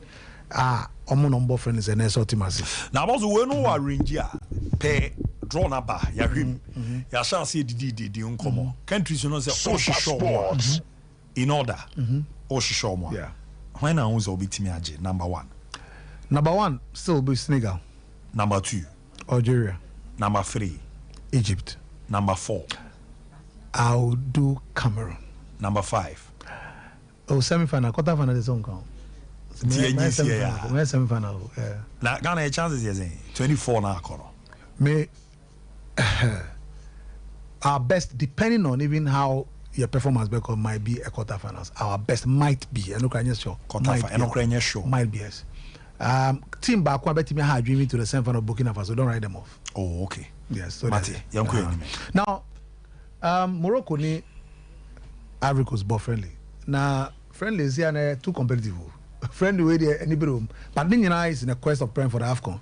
Now this was a game. A very difficult game. This was the warm-up ahead of the game. Very difficult, very tight, compact. That's not a fair ball, not a fair. Two nations are Ivory Coast are twice. Morocco 76 omuntiminje. There is one who said main form and can't be brave unless they surprise because now this was a very difficult game for both teams. The Ivorians started very well. I mean, Enra Ibrahim Sangare, Bejuma, he did very well. Frankesi in midfield, they played very well. Because the Moroccan midfield, Osha, the only reliable and surviving person were Azedin Unahi. So you have a situation where Amin Harris, massive player now upright before the World Cup until very creative, very intelligent and good pass on the ball. Coach now decides using it for the first time. Then you have Atiad Allah. Atiad Allah naturally a left back for Wako Morocco, but on the right side of midfield. And Tion said Ivorian midfield enya opportunity with Sekou Fofana ball on the right side of midfield. And the midfield Trinanka who expected Jean-Michel Seri, but Wambo. So they played very well, compact, created 2 chances in the early 20 minutes of the game. First chance, Ekoma, Abrantia Efreno, Oma Diakite, all ball the left wing for the team. First one, but goalkeeper Yasin Bono saved it. Then there was a second opportunity. This time it was Sebastian Hela Nankasa, but Hela ball over the bar. So, Ivorians not dominant. You could see, sir. Ibrahim Sangare air ball Frankesi on board the freedom for Frankesi to move forward there because sure says Sangare any Sekou Fofana ball no bar on by but Ashraf Hakimi started really imposing himself on the game and Salim Amala on central midfield he playing wide as a left winger and there was a good understanding between the two of them but all in all chanced by and then the chance that came a mistake every Naif Aged and then Abrantie Ayefreno Jonathan Bamba or the right winger Jonathan Bamba ST up Sebastian Heller, and Sebastian Heller was able to finish it beautifully. Sunday, only the Basa there in Nimejuma or the Bet yeah. And then so Kai Ayub El Kabi. Yeah, me kind of Chan tournament 2018-2020. He was leading marksman for the Morocco national team. And Eja Abranti Amizarit, Ayi Bakumi, no Jamano. Ayub there on himself there, no one go. Ayuba Pijana and one go. Now, clearly, Osha be about Ivorian team quickly, like I indicated last time. The Ivorian team, no coach, no Jean Gasté, and yet satisfied with the defense. Once I say Ivorian, no problem by goalkeeper and defense. See, I know why ya here for Fana, Angus keeper, and Wanyano, all reliable. The Ali Bajra Sangari on so. Keep an eye about short and namely baby or private or watching a style be. Uncle baby binta. So now wait now and then also don't forget say clearly Gislan Konan led back on a base on a reliable here because consistently you know but Sege Ore or referencing he was stable in this game, he played very well, recovered very well. Now as a captain maybe an Nitibeka. Now Osman Diomande owns a Sporting CP. Center 19-year-old, 6'3". Then Ivan Dika, Roma, 6'4". Now was 6'4". They was a. Now because what I come on one now midfield now. Vaz do on line up on so move midfield. Me Jimmy say Pram, Frankes say Kufufana, Ibrahim Sangai. Hey, yeah. Now you want to. Now don't forget say Jeremy Boga will bench. Mouse connect mo. Shane Krass will bench. Mas Gredel, yeah, Christian Kwame. So, the point is that, and I said, coach, you know, I said Osman Diomande ni Ivan Dika. So far, Ivan Dika is constant. Yes. And a Gisland. But I said Diomande buy, you know, and now she game about ball. Very fantastic game. Very organized, calm, pass the ball very well, difficult to beat. So, clearly, coach, you know, Onyanya ni back forward. Because I know Simon Deli, any reference, and then also, Osha Abrantia Eric Bayi, Nyomuye against Zambia J3 now. Coach Nunyanya back for because the pair did very well in the game against Morocco. And the one share any more also if Omar Diakite was so good, only Jonathan Mamba. And his second half now we been from first half. So check those who are from the bench. Zabemo. And then Hamid Traore, Bournemouth striker no. Yeah, about so Bonivia. Hamid Traore very son Sebastian Heller. To clearly could see say or share permutations for the AFCON proper. And it was brilliant. Amadialu Wato. Nasa and Simon I think Rasube boy. I think Rasube. Jonathan Bamba. And I win Freza Besa Omar Diakite. So I mean it's looking very the quality of what I saw yesterday. On him, the game was so tight. I won't say a friendly crap, but it's because of the quality of the players at this part of the national team. And he kudos. Now, Abamu Yebu, I'm going to Abamu Yebu. Sir, okay, with my uncle, Ochina, you share the match with your channel. Now, Miko tennis. Clearly, we share Shanghai Masters, of course, or China. Shanghai Masters, no, Afibia and Ekobofon since COVID by 2019. Danamede the last champion Bobu. This and the Asan Diaba. Now Hubert Heckers, or a top class player. One of the emerging young players of Mabomudi, Hogaroon, Carlos Sakara, Janik Sina, one of the young players, and Gasparud. But unfortunately, or inconsistent Kaka. But this particular tournament, full of surprise, by Juma, only Aubrey Rublev in the ball finals now that it was very, very tight for him. He has to use excellent backhand and then consistent top serves. Because now at Dubebino, it was 6-3. He won the first set, second set, lost it. Third set, no tie break, no tie break, no 6-6. Near say he determined the winner. That will come to 7-6. And he caught tie break. I said a difference of 2. Tie break, no cause. So he was not down by 6 games to 5. But he was able to come back, bounce, and win 8-6, the 2 difference. And ultimately win here. Now, a win here, no, on your $1.262 million. And a Rublev, and your $662,000. But this particular tournament, Eddie surprised me by Carlos Alcaraz after Wimbledon, or share, or try Branty and Novak Djokovic, you know, he's been poor. Okay, so call US Open, semi-final, done a medal, you're losing by 2-1. Then about China Open, Janik Sina, Echano. Then this particular one, Grigor Dimitrov. Number one now running trim, say one Carlos Ferrero, the train and I careful. On Timin do baby, so do. This is always very important when it comes to young people and manage your more. Because after this, Novak abo in the US Open. Novak amba way because he say already tell this is your only or manage schedules. And ti one way or match and about Shanghai or be call Paris Masters. Be start 30th of October. Don't forget your ATP Tour Finals. Top 8 players na kobo 12 to 19 they be call so our touring or be Bobby. Then Serbia, ne mine any we are Britain now, any Great Britain. About Davis Cup. Sorry, as here amount for tennis national team or about Davis Cup 21st to 26th of November. And you are resting to make sure say wanya at least while resting limbs kakra no air fresh for those tournaments. And now about this tournament. So Carlos Alcaraz, if he's not careful, top 8 no tournament one year be free or rather the new year more which starts with Australian Open with a very serious difficulty and deficit because constantly so all losers are a champion loser not psychologically affect us and well down. Mate, my name's Ochai Baba here or GS in Egypt game now. Near the home coma. When you can tell me, I know one can about the same coma a dino a chidi to be from Bahao. Sa, coma dino a chidi. The intimate family down a bit last. I come here or two in Michael for Banamunti and tell you, ever I'm reno by a so no, or can't only Michael no one's muscle and no see Bonini. But I really say, I did say. So my way of bar now, mammy, only boy being shebaby. Na oh mammy can akosia only abu show you a dear amu yozo ma abu yourself madam for. You say, oh, Emer, I will to po now or study for me here. Niman baby. A full baby. Niman be so go because of malaria. Yes. Now, and you say malaria. A full no bazo bekade. Oze genuya. And I'm saying a full koye jumaba. Genuya. Oh, Kingsley Schrader. Schindler. Schindler no. Kingsley Schindler. Now no Ghana and Mexico game. Oh no. Sompa. Oh, I remember own saying a fine right back. Fine, okay. Then I don't know unzo. The glad of Pogozo saying second good. Oh, the senior more center back. What is up as OG tournament in the top reliable goalkeeper? Met him all the AFCONs. Okay, your performance, Kingston. Okay, 2010. Okay.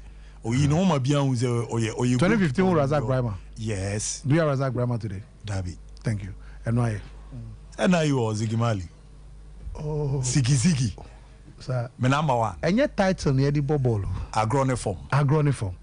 Oh, sorry. I want to come here. Why you do best on the casa? I can't have gone here to me. Kojana. Hey. But he can't make his statement say, Omom was our group, you know. Omom group no. Egypt, Ivory Coast. Ain't me show be. Me can't. So I can't cry to so say it is Egypt.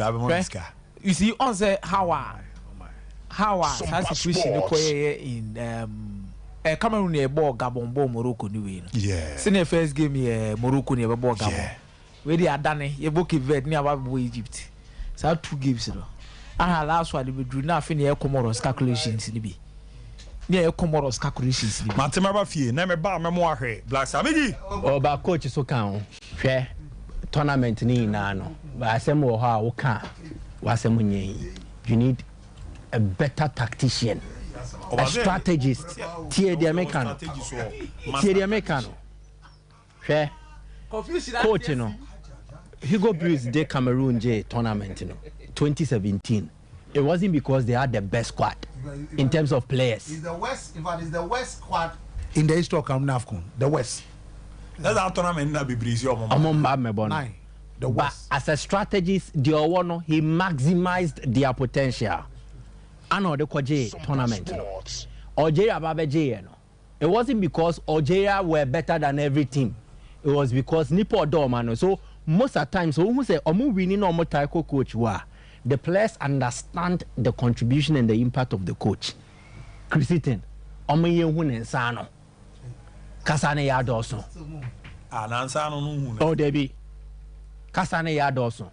Debiana, he's trying this, he's trying that. Right? O starting temwa. Yes, o shall see a Brunsion temai. Good. Julian Nagelsmann by Germany. How many days they take you and San Obey in the first match? My Metna Bechenzo Montella wants him. Let us see the impact. You're always giving us explanations as to they're now Pesa Way. When they're now Pesa Way, no, I knew Juma. And then our press conference, I said, Baby Church them. the opposite will try no. The coach does not need to come and sit at a press conference and explain. Sompa Sports. They are about in a press conference no can medical for familiar with. Yeah, tough no. I say omo crowd home. Yeah, home.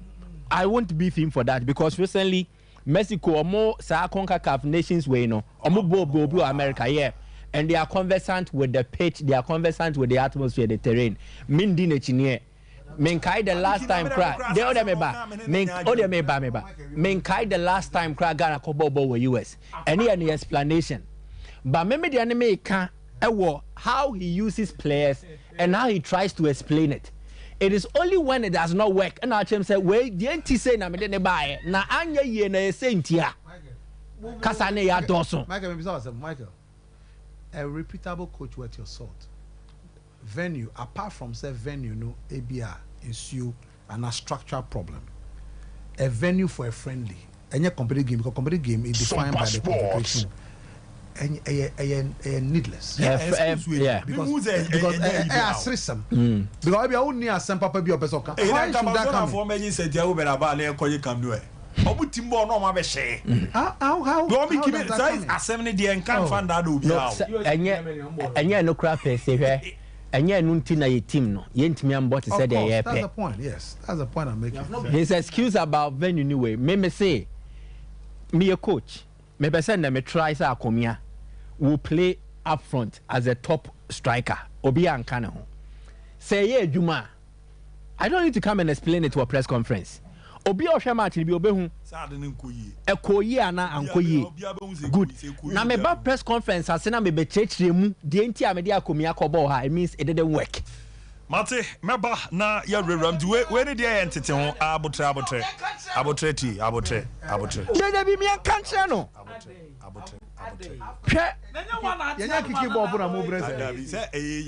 No, but let's tell the coach. Now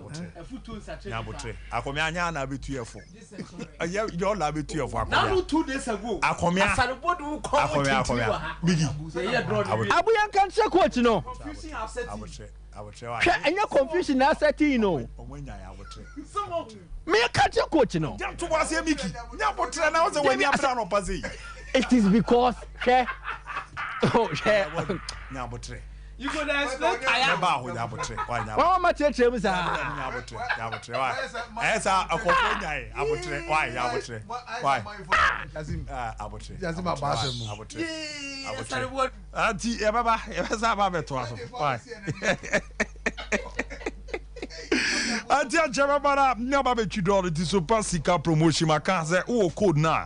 No near chat or star 256 star 3 hash star 256 star 3 hash na enche mebana maba betwi draw no de kan aboa manema koye kama pet mi ama sedare bi ko etimi emfa ema ya boafo a omo ekra ya se ane transfer rijuma de ba ense ba industry semenka emfa cho se quality about product omo a ene dia bi dwama so se ne restrictions ajo bod na boss pimples and afi we ukoko yuti ana iwa boyo sanse wanso bi egu ebe etimi de fio honam na zenka kakra wonwade ya asasa bi ene beboa ma honam no eni etimi atoso pa uti ho awase a baby girls no use NS ointment na beboa na yina fo timifo a onya bi na abomode use ebe na yire fio white no ya na de pampan bi baba bi gina infio enti fa asa wade abobom kakra edi bi afafa afase NS ointment be yisa cent ni nyina efio na NS eba in the susomo a ene de awake nature capsules na badrowi too much.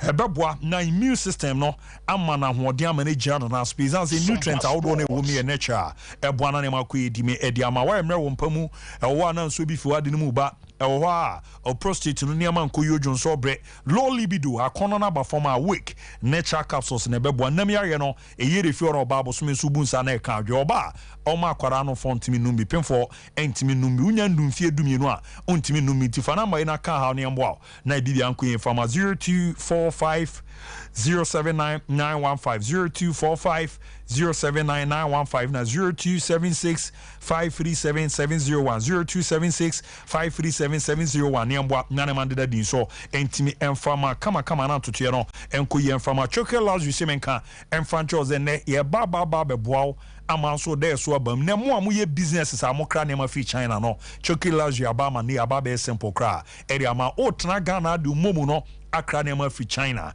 acha nanunum eduram na otwinsia na ne ma na babedunti Xmas we no a home decoration award phones, accessories, packages out on and tema a rejuice out on a diapers no me patro near bana yababe bow na bamwiti me the man as we no air funtino a was here chones mas no the cranium maneba edino no ma bomode the workshop be ba Kumasia on the 27-28 October and a 8 to Ghana pan 10 o'clock am na 2 p.m.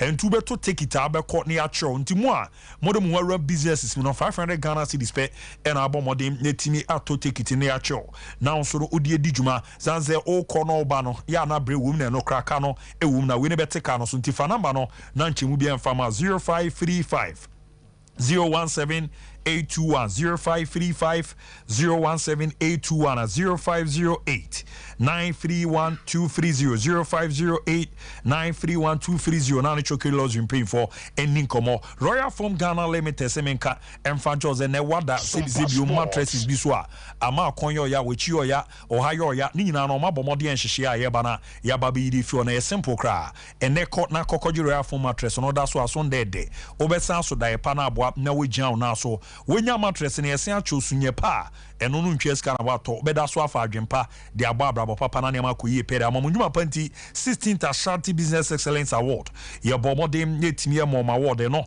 a good award ekwerema mo 20th anniversary mo tun for also to the second na 12 Ghana Business and Financial Services Excellence Award ye sam mom award na ne omuni ultra modern showroom no watija say niame wom no efe packetings na pe mattresses outdoor king size double singles ni na benya bi urama sokore mampon fi ana ko CCC form number ne omon kasefo niamwa na jom mattress ni 0202 27 1000 0202 27 1000 mame na me ho me kwere ba pe tia sim na fa fisem no ya sha se didi nkomo etinye de amamo. Your share of up to 10 million Ghana cedis in prizes with Betway's Scratch and Win. You can earn your first scratch card by playing table games, slots, or quick games. Scratch and reveal a range of exciting prizes from smartphones to fuel vouchers and more. Visit www.betway.com.gh. Terms and conditions apply. Regulated by the Gaming Commission of Ghana. No under 18. Bet responsibly. Betway. Bet your way. 21st Clinic yes sciatica expert. Sciatica no o nerves na wo to ase na fa wo siremu na fa wo nansia besi ase ho no. Se ho techema eno ene ye fa ne sciatica. Na etimi bubu o to ase ka wo se dwe wo sirem wo je ho ba bia enye.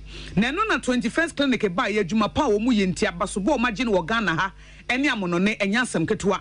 Womuji international awards ahodo womuji local awards ahodo na anu nso na womu the only sciatica research and treatment center in Africa bibrim hano ebi ni baby a gise 21st clinic nkoa womu de bibiduro ene besa o yare no masa de machine aka ho yare sabia yare bia wutimi de ko ne mama ade ba ko a woma gidi womu pa no sciatica ena stroke nso de kwa diabetes ne hypertension ne ade Ghana ha baby a womu ho 0540 311 311 0540 311 311 That's a 21st clinic.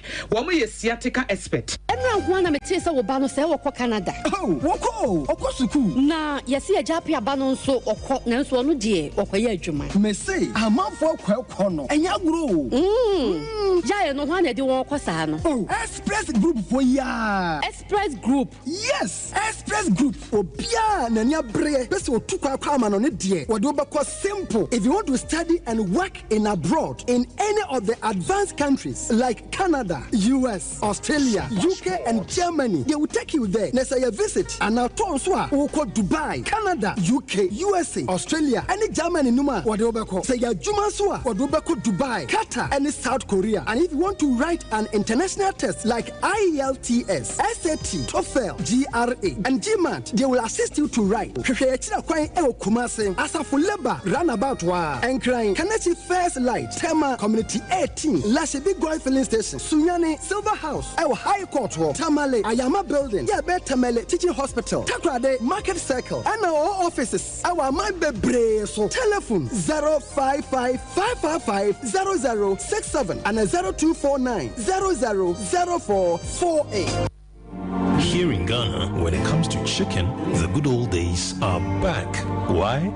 Because Boris B's Chicken, BBC, is here. Yep, give your family and loved ones Boris B's Chicken. Fresh, tasty, delicious.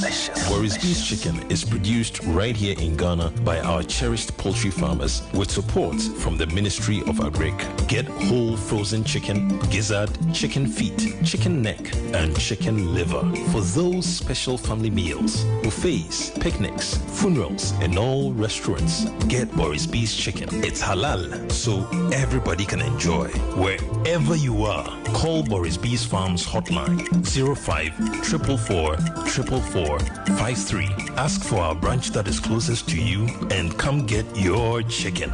Boris B's Chicken, BBC, proudly a Fiakoko.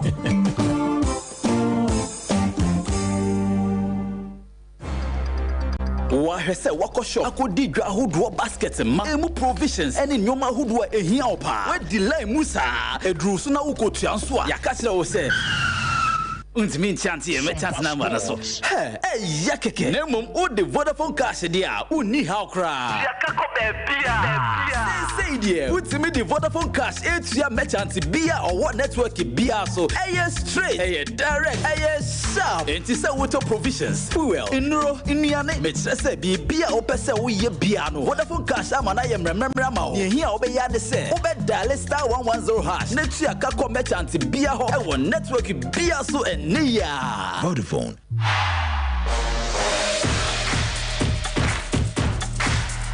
Alright, ya momo de na ye timi anto aso kama parent timi afama dizera me kenenche me bana mababa bi twidro no de di kan kra na me ba be pija me mu a masa bomo de na de edi wono etimi ato aso di me ba cho on join ya na wa bomo de na so no atwa wo de unya twa nko abedi ye jedwa Sompa Sika promotion star 256 free hash star 256 free hash na aboa manema de da di impre timi era man timi za wa ha mehwe na ye didi ni nkoma akra na ye timi erera man na aboa na bibia so no etimi adeda da di na hyehye no etimi akuyera man am Treaty of Arc Limited Company zene oye midwife anase pono oye health worker nko adem receive no meba na maba bididi omo nkoma na aboa manema da di ma ze bibia de da me fa me first draw na ansana mabana me ne akomia baba beto aso ntino joining na ahwe say ni sitie say the di kan ne ye no nti eko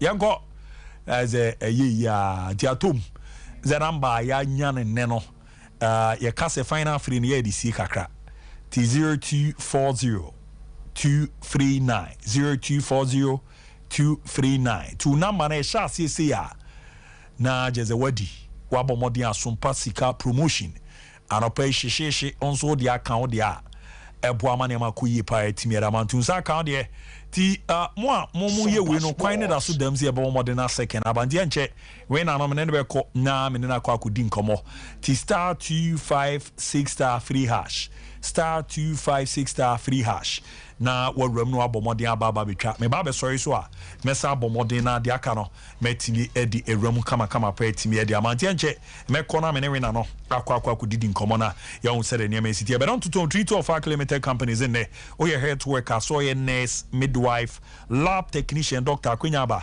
Canada UK roko wakwa kujana so abojuma na aboa na ne ma de di mpa etimi na ma peso sua de wa amano ne nko a hyehye ni hyeyi pa edema kama se ne Canada America North and South Yorobeko average footballers in eboa nyaji sports visa etimi edemamo na owonsa no djuma ti so ye Tyler carpenter cleaner o ye driver caterer mechanical akunya abasonso no ye bomodena yetimi edi wawram na hyehye na koye etimi era ma bi ti Poland Denmark Malta yana fi mama ahodo na so enti form number ne omo ni nkomo ne mo na da so number fama 0531 6442170 0531 6442170 0531 6335560 0531 6335560 0205 572079 0205 572079 hopo mo a adoa to masalachi ngorwani echiemu ewa abrepo junction abenyo mo na kasoa omo ebe new market road no Fidelity Bank abanso no bomodena wenyo mo na nema netimi akoye ti mamenko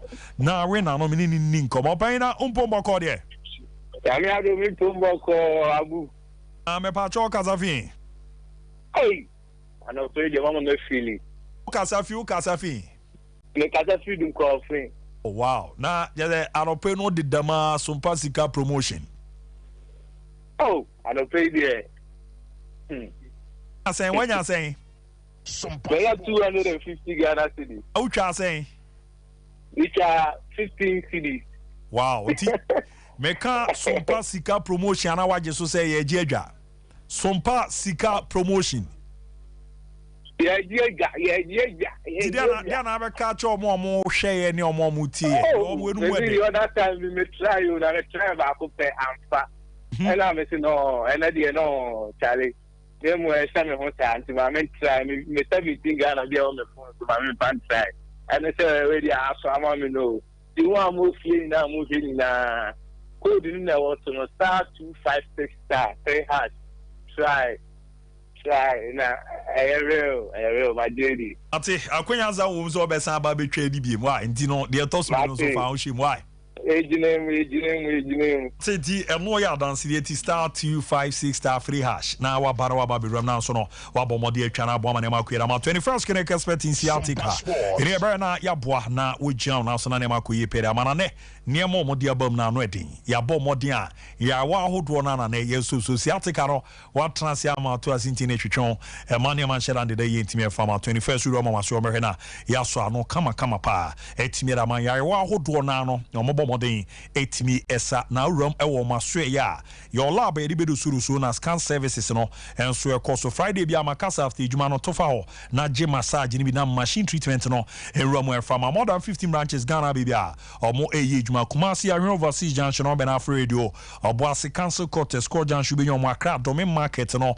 unyom Sunyane Techiman and afi nkranzo omo bu ejuma number no 0249 311 0249 311 0540 311 0540 311 bo modern friend ne doc nin komana ka ha ne mboa na ne mande da di enfama Betway www.betway.com.gh www.betway.com.gd here and is when you do fie no do wotwe o akonya se no be modern na wetimi edo ho ewram na aboa ma ne manda di petimi na international matches no ene yen konkotwa na edidama friendly matches awdo na ekoso Euro qualifier na afi so no odo ani chemu Asia do qualifier na skada chu wo Cambodia money omone Turkmenistan money Tajikistan de ebizo mo de skana ya di to meji was akofore de utubu se category Z pa ti awozo okona akotwa di weekend Premier League ni we ne ba nti the golden booking code ni be yejuma akwa ababi atwa 100%.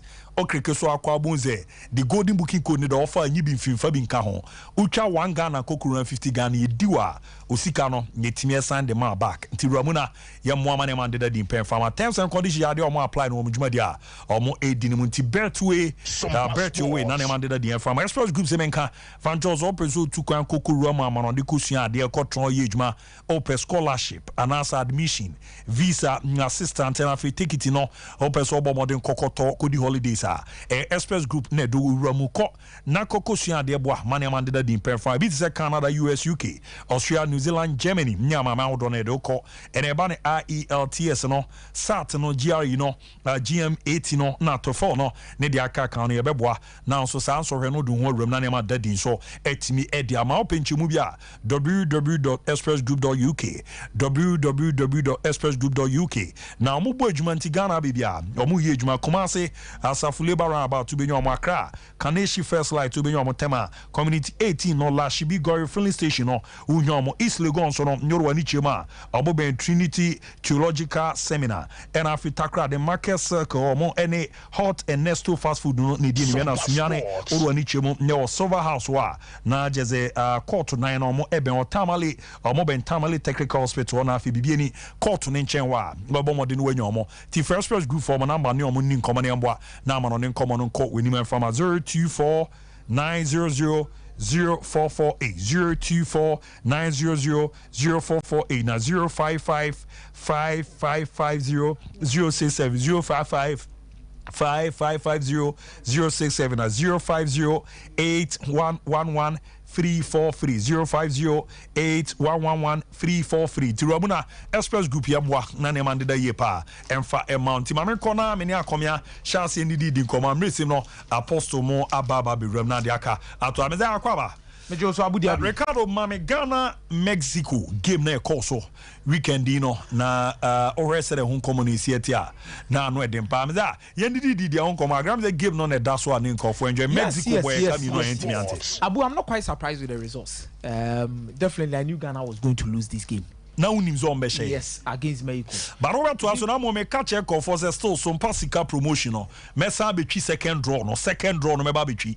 Ti what's a mo chance na mutwa. Ba ko 5 Ghana si dem za no pay a zero nua ba ko no free no say hey ya man ho asane no the star 256 star free hash star 256 star free hash na what room na ba ko bi 5 Ghana ba do twa no dodo a obedi agom yan room. Yes, Abu Dhabi. The entire na me quite surprised with this news say Ghanaians need to understand Chris Utinankas and the best 11 for the Black Stars yet bear. Say any dia bedi on. What I say. Number 2, pattern of play. Say obefa Black Star no. Star be ni city ball. Meaning say a very difficult to ascertain a style of play within a short period of time, especially who deal with national team. What I say.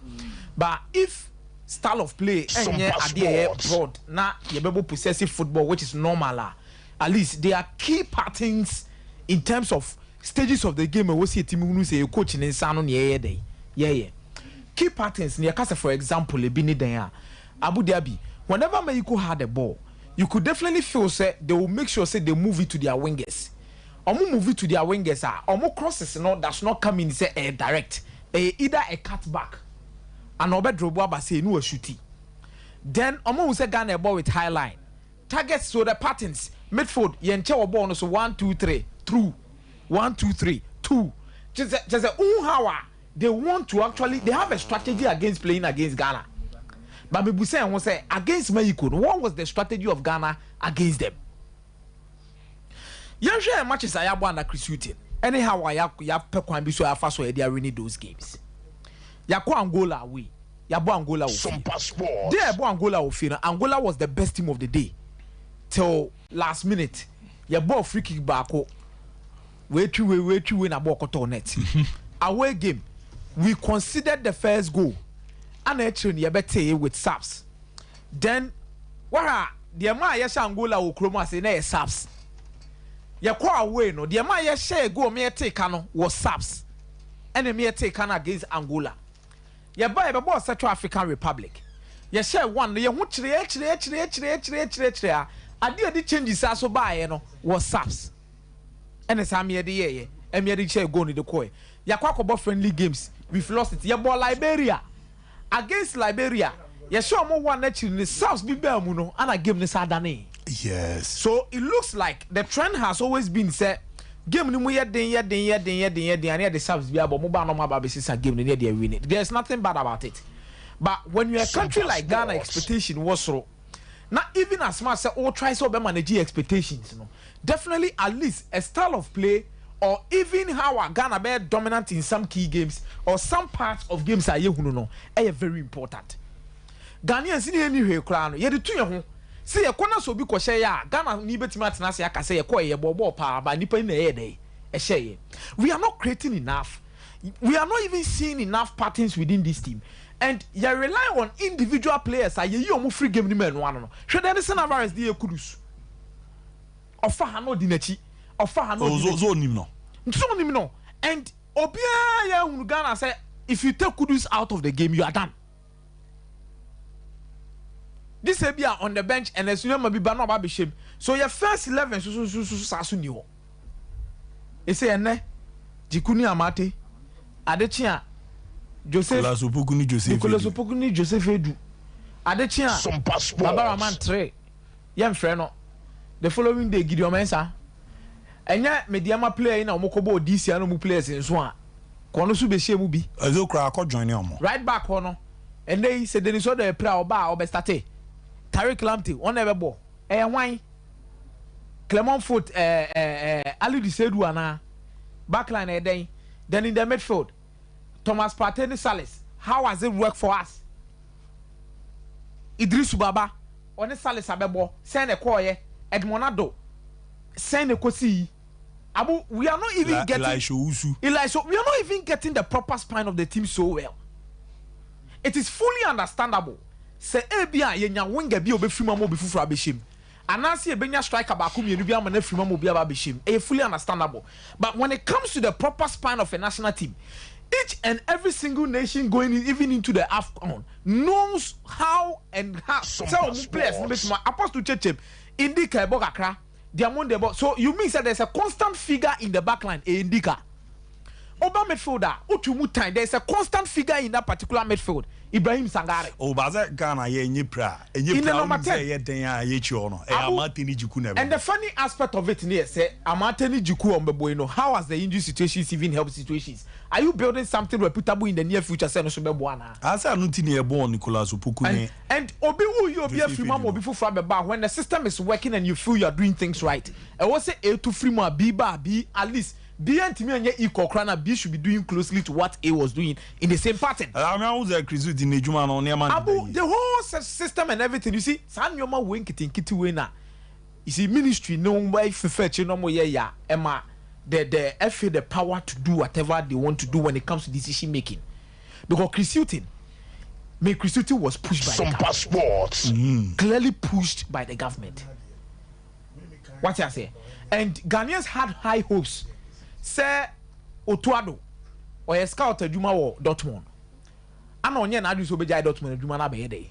Abe blaster Juma full time. It's a Jana Kwamanoko. Hilton Penny pedigree in the EPO. People expected, say, at least Orban.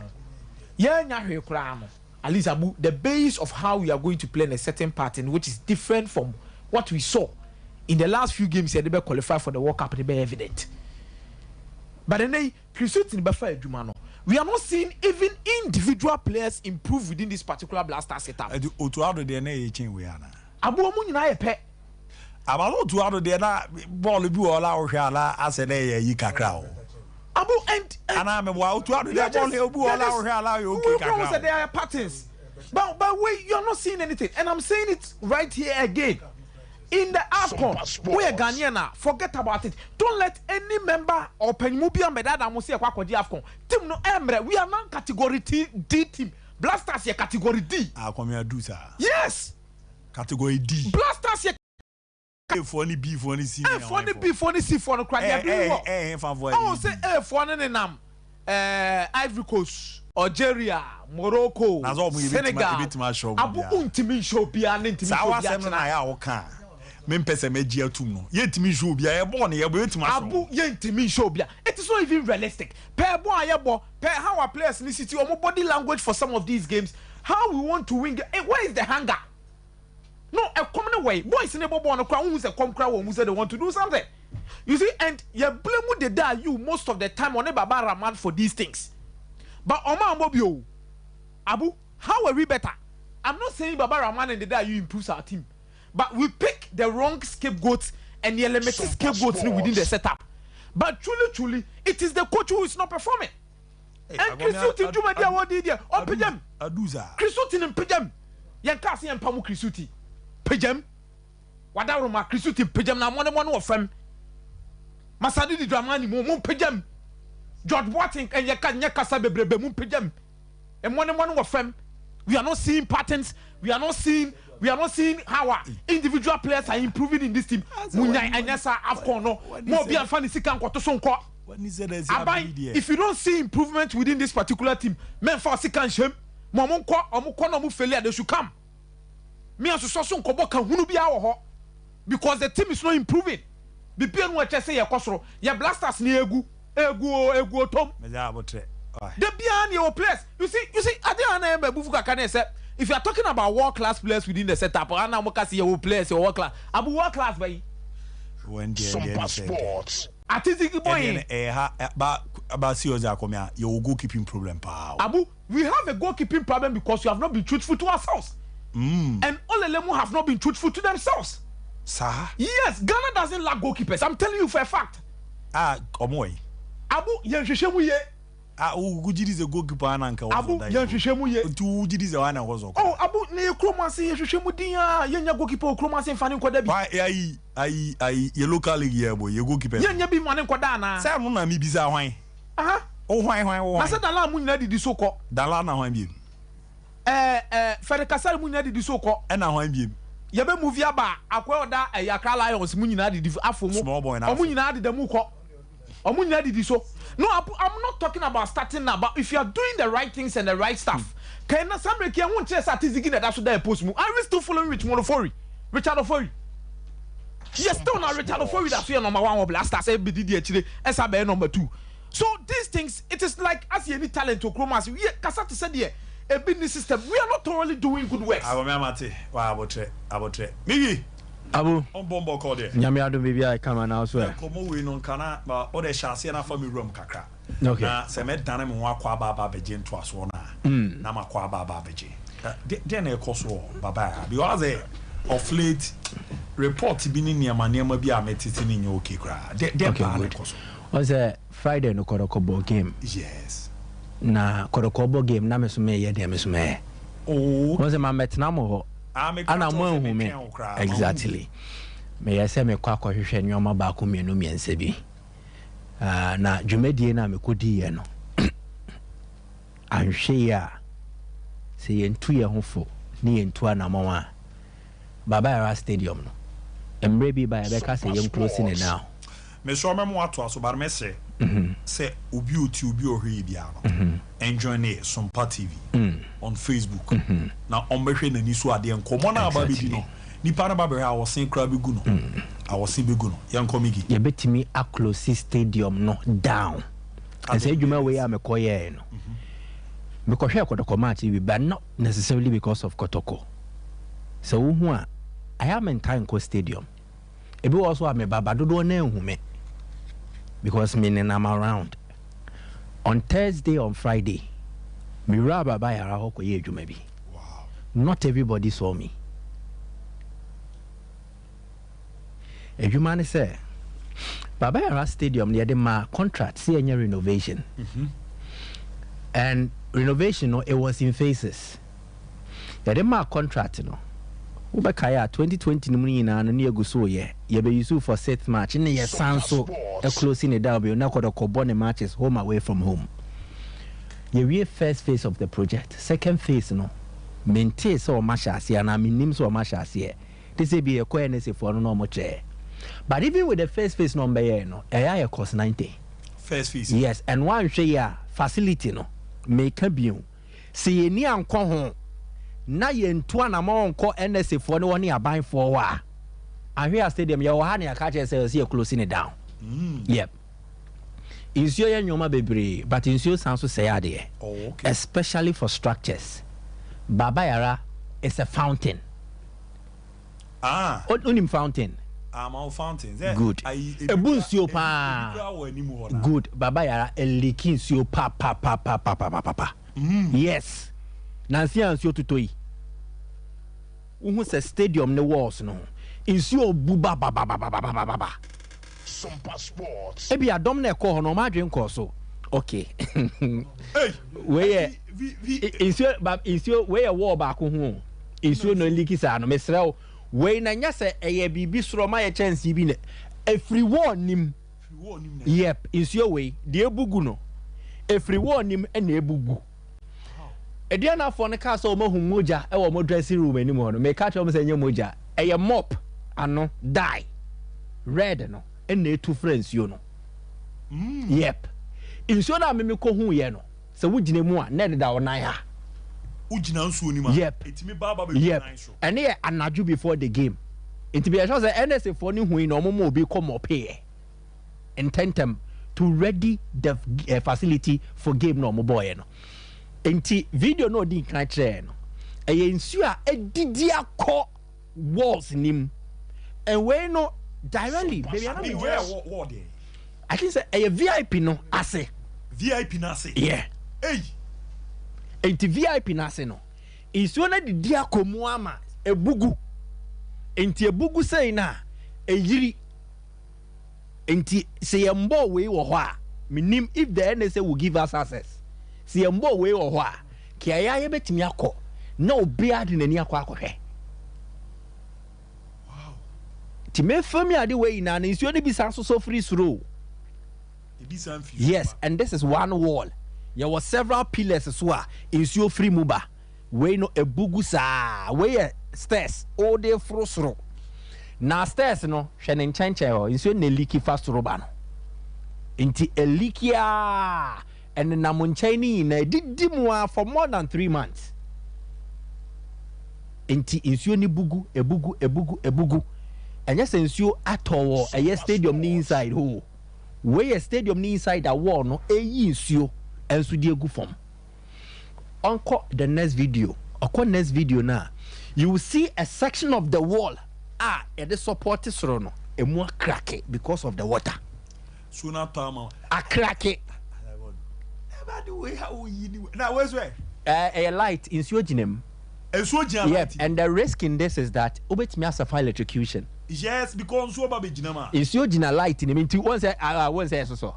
Into Suojina light in him. And about so lighting system where directly under the tunnel.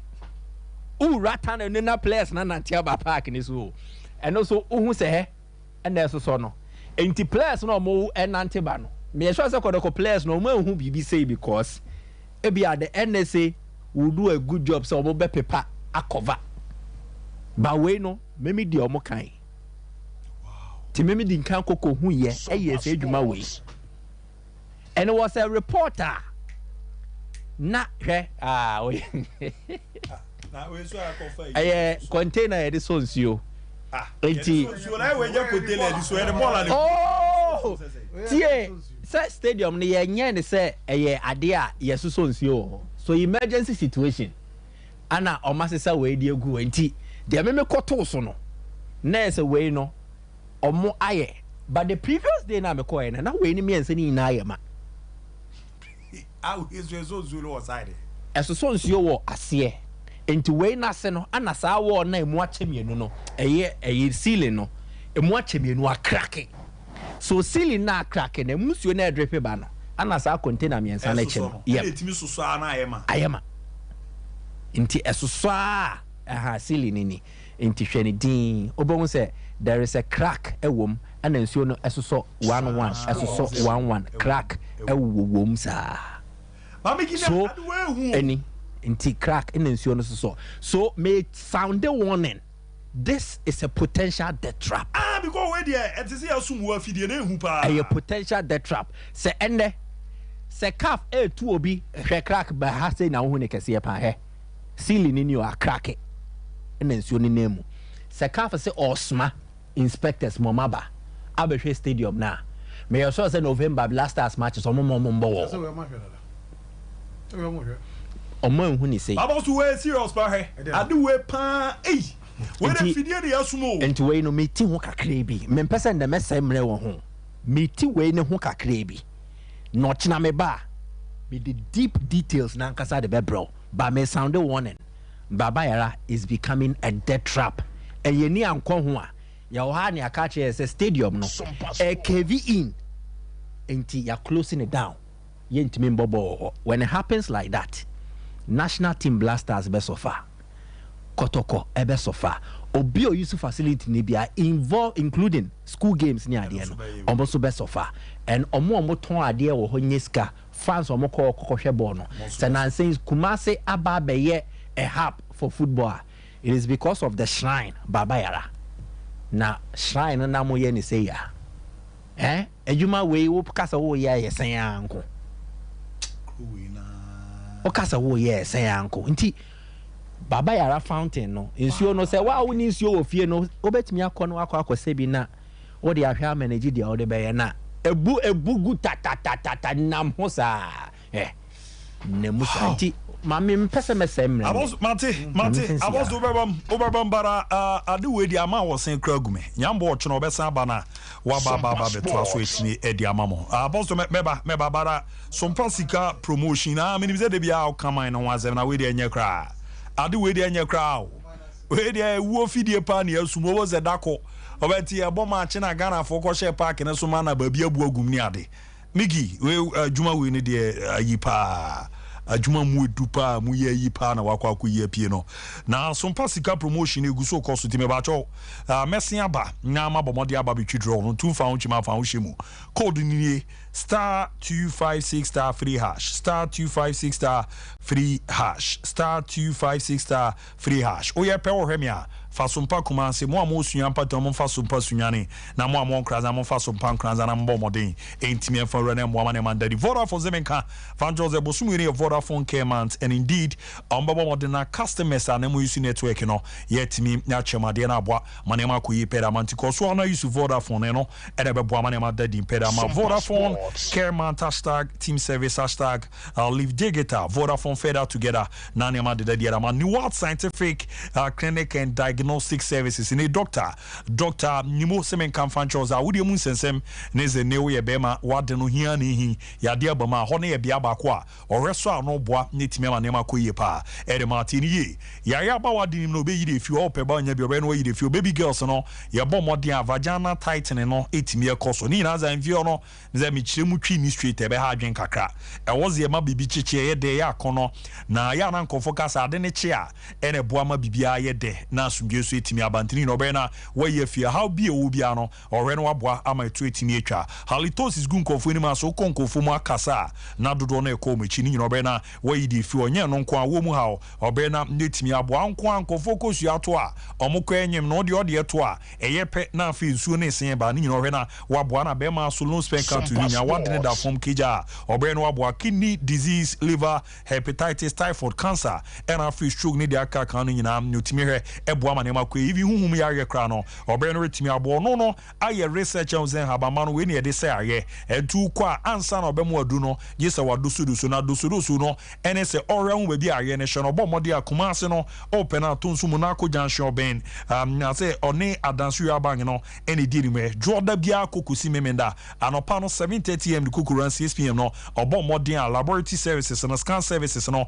ene other machines no or the checking call for crime so open na circle oruani nyachemu futurama na jezo omo ben Gory filling station no or sit NS chemist honso no na jezo bomode awoda bi o transit kokusi memenda etimi ehwe omo yare no 7:30 am ni ram 6 pm pacho fa na number no na ka ha che doc no hwe na omo 0244 087-687 0244 087-687 na 0279 087-687 0279 ombwa na ne manko ye famfama bia ba akwa ore na ya no ntimi nya ho ya no ntimi hwe no choose o we ne de yeso okọ na operation na so yenko a na abomode nya sanhye na ne ma akwera ma Roxy Travel sibra na yemfa nwramu ewo amanone na neko na kokoto adwuma no so kotron so ade o ye football so akọ na kokko ball na footballer wakwa ball no na US no oje work permit the man kofo esambo mode de achechefo no ramo moko ekokocha de Canada UK no health workers no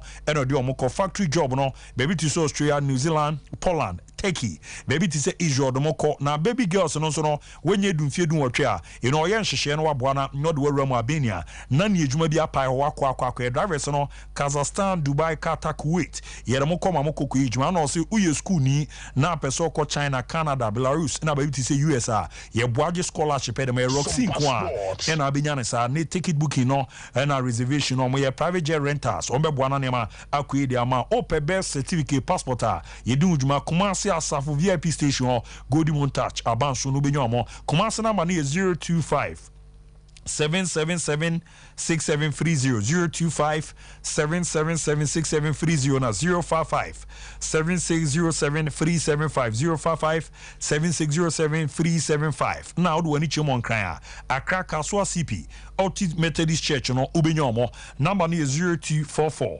613 237 0244 613 237 niambwa nyanema ended the farmer last chance about center zemen kamfan jozo maba nyaba bebazia na utumuse eba ne ze ne yemfa bibidro ensan kofo yare omudamufu a yabomodi ahabamba ewo Ghana ne de free China ene dia babe roma ye di ebojuma eboa mane makoye pere mana na duba kwa omodi ababa be rom ne ye obofo heba mixture na do we no enya duketwa ejane na so ebo ejuma pa zenne wo ho a untini mo twetwen afre so ti so sisi yo ya na wonam no so yo ya after so wakwa akoye ejuma de me pacho obofo heba mixture e too much ebeboa na we jana so ye sambo akra etimi nye hohuru moja ni mu na afa eboa ma moja ni di afusani ye na oa ewa abete anansi achimi anansi onye sergeant no ababa bechewo na mary du jana typhoid du nya de ruamu bibia also pro bofo eba mixture na too much edru ebo na no edru no na no edin ejuma ebo no niama de ye pretimi e de mounturu ani echimo pharmacy 52 kaswa Lamte Mills kwan no so ono na jeze obomode na nyetimi je bi na 52 eba shop no ewo Kumasi Kenya si duase ujibi ona na boache ewo Kanshi Draglin na afi Dani Farmer oru ani chemu ne ono shop bia on sakebe takwa owas na cheso onso no ya bibidro fie obomode etimi ajimi na nema akoyie pa so netimi edi amana afi Sanko Test Pharmacy ewo Cape Coast na Amensa takra de market circle no bejibi capital O2 osunyane ntiko na kokojibi ne dru bank of edu adanse no eyo bofo eba mixture eye adwuma fanamba no naka nyane mpinfo ndidi din komane amwa na ne mande din pen fama 0574 353 707 0574 353 707 na 0533 121 761 0533 121 761 na 0531 541 755 0531 541 755 last chance eba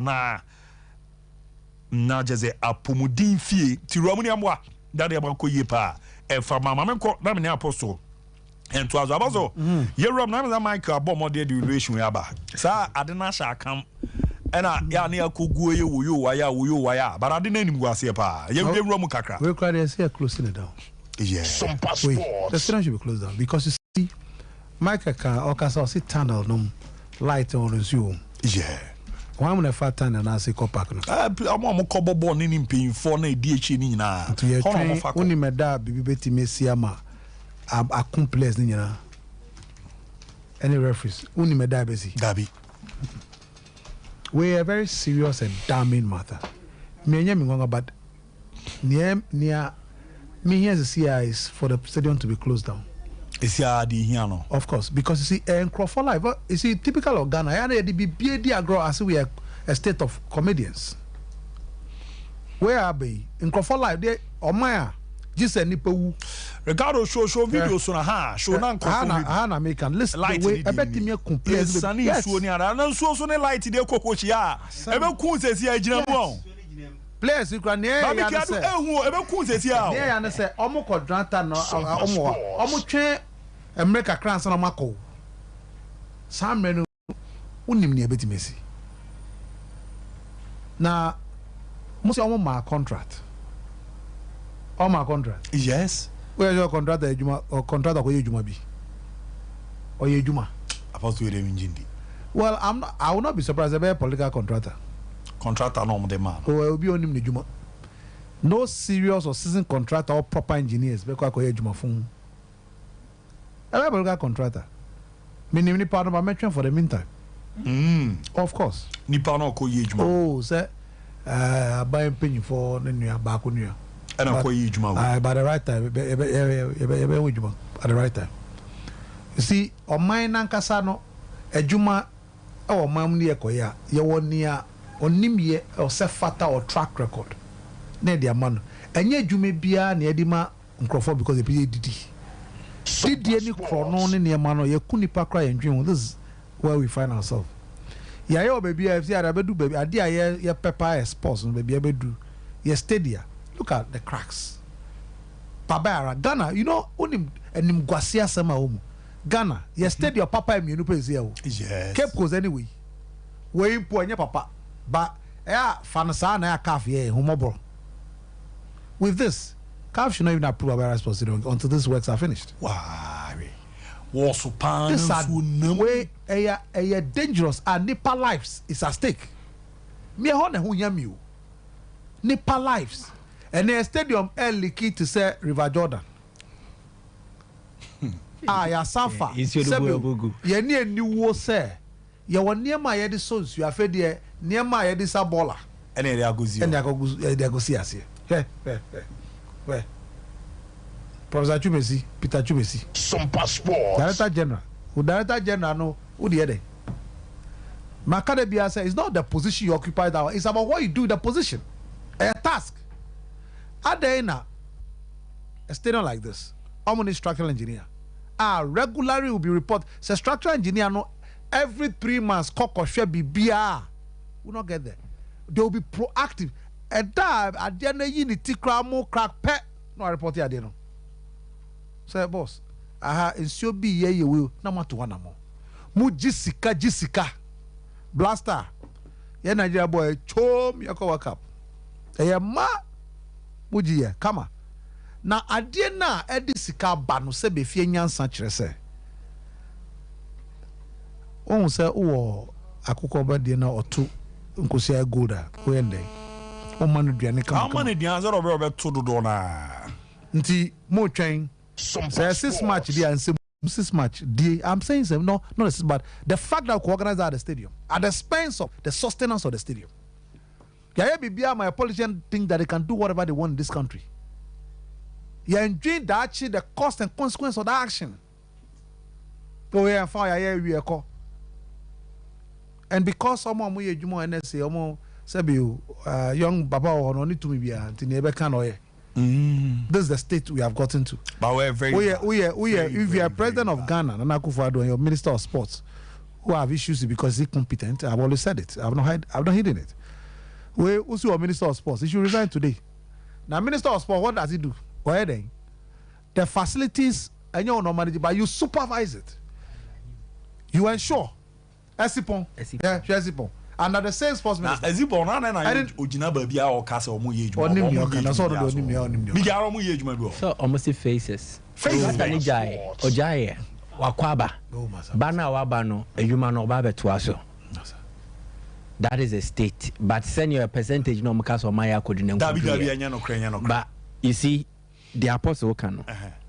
Nanka we may sing KB or China, but my mefa we fan count from stadium na nyema, but blasters match be a yema. Oh, of course. The more na a dom a warhono, a shaky facility no. Na missing Kaweni or China and but I mean Kakra. Good. And tis all I see wa.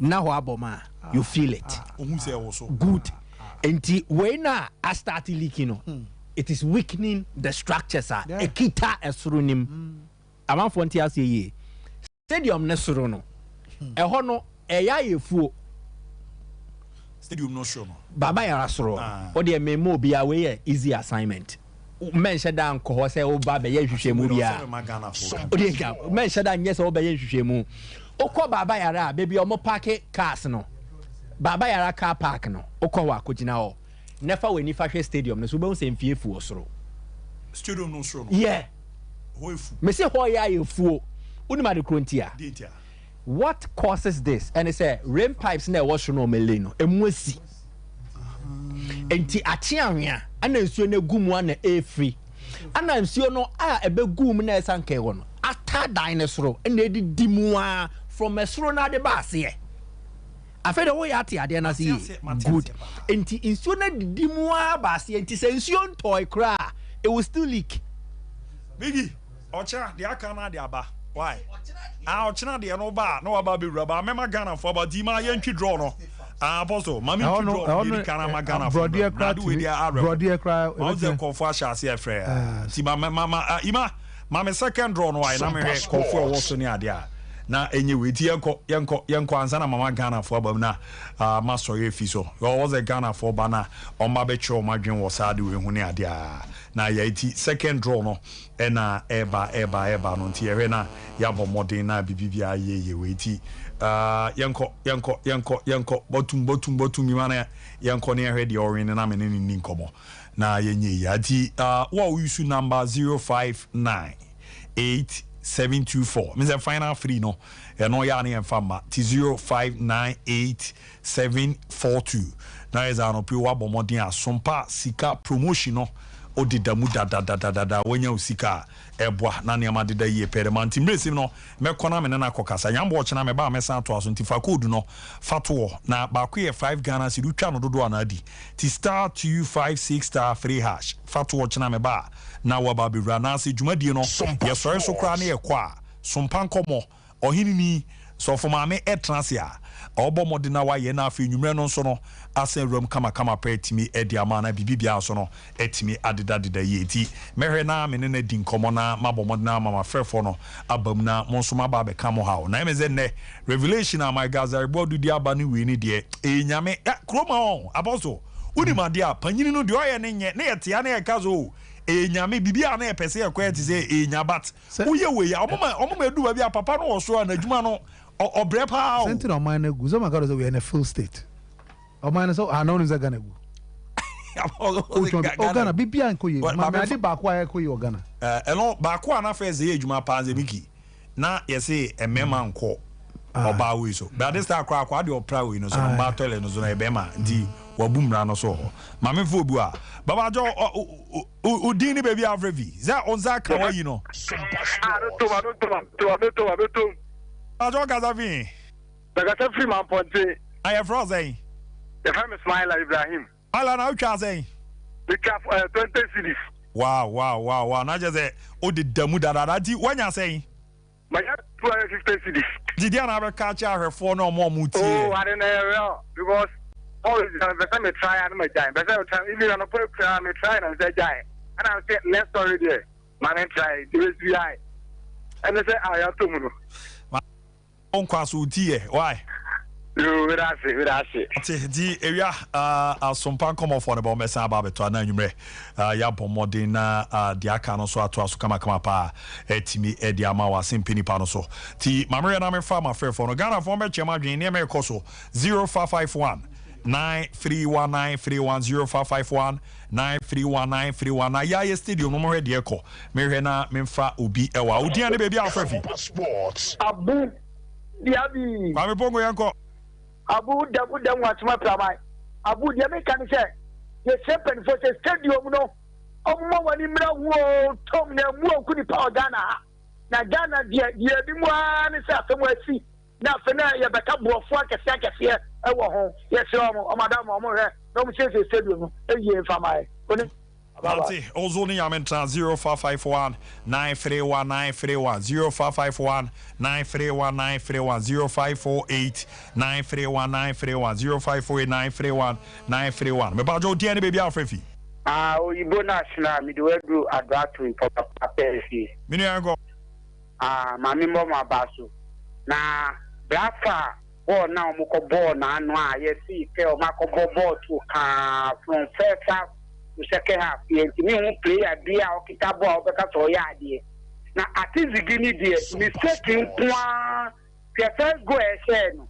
second goal wa pie up efipom e che un se body ba na o ye se o kwa etiri e ba fa no nye kita papa dia fa dia trom yen omuni US ni die ya fipe o danu ya fipe na area match a ko sa match no ye ni US die mo fa win my Mate medal se odian ne baby afrefi abu yaza adigan o ye na bajo zo e na ad mo me di jeki se bi chufu class ke super da bajo mi tio inti gana pen for money wadi ade bia mo ka ho bi na re do ma pem no abi ade di abotre minia atemi di abotre wa me show message yo mo ye na risk you yo mo ye na risk we dey say do my nkofo ma So what happened? Sompa Sports. Now there is still much more moving. That year so we now move. And what happened for the whole day for them? Last time no more than almost second after one year. That's what I want to share about also. Mate, Merasi, Udia, baby, Alfrefi. Abu. Aza. No. Jozo. About you meet you. The specialist on the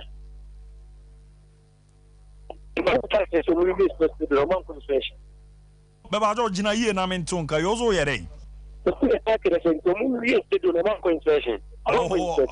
Oh my baby bibi azade. Ni mo anu se ade wan ni tushi. Chedi. We don't make careful. Don't can just take my own. Wa fun You know, about Quab 17 can you? Diana baby Alfrefi. Pato Abu Dhabi. Tablet. About your meet you. I did ready and yet I'm just going to why are you crew? Abu, it's the light and cut down the them. Light at the them. Cream moon to gain what from that to you. But the cleaning to the food we found. So the lines in him.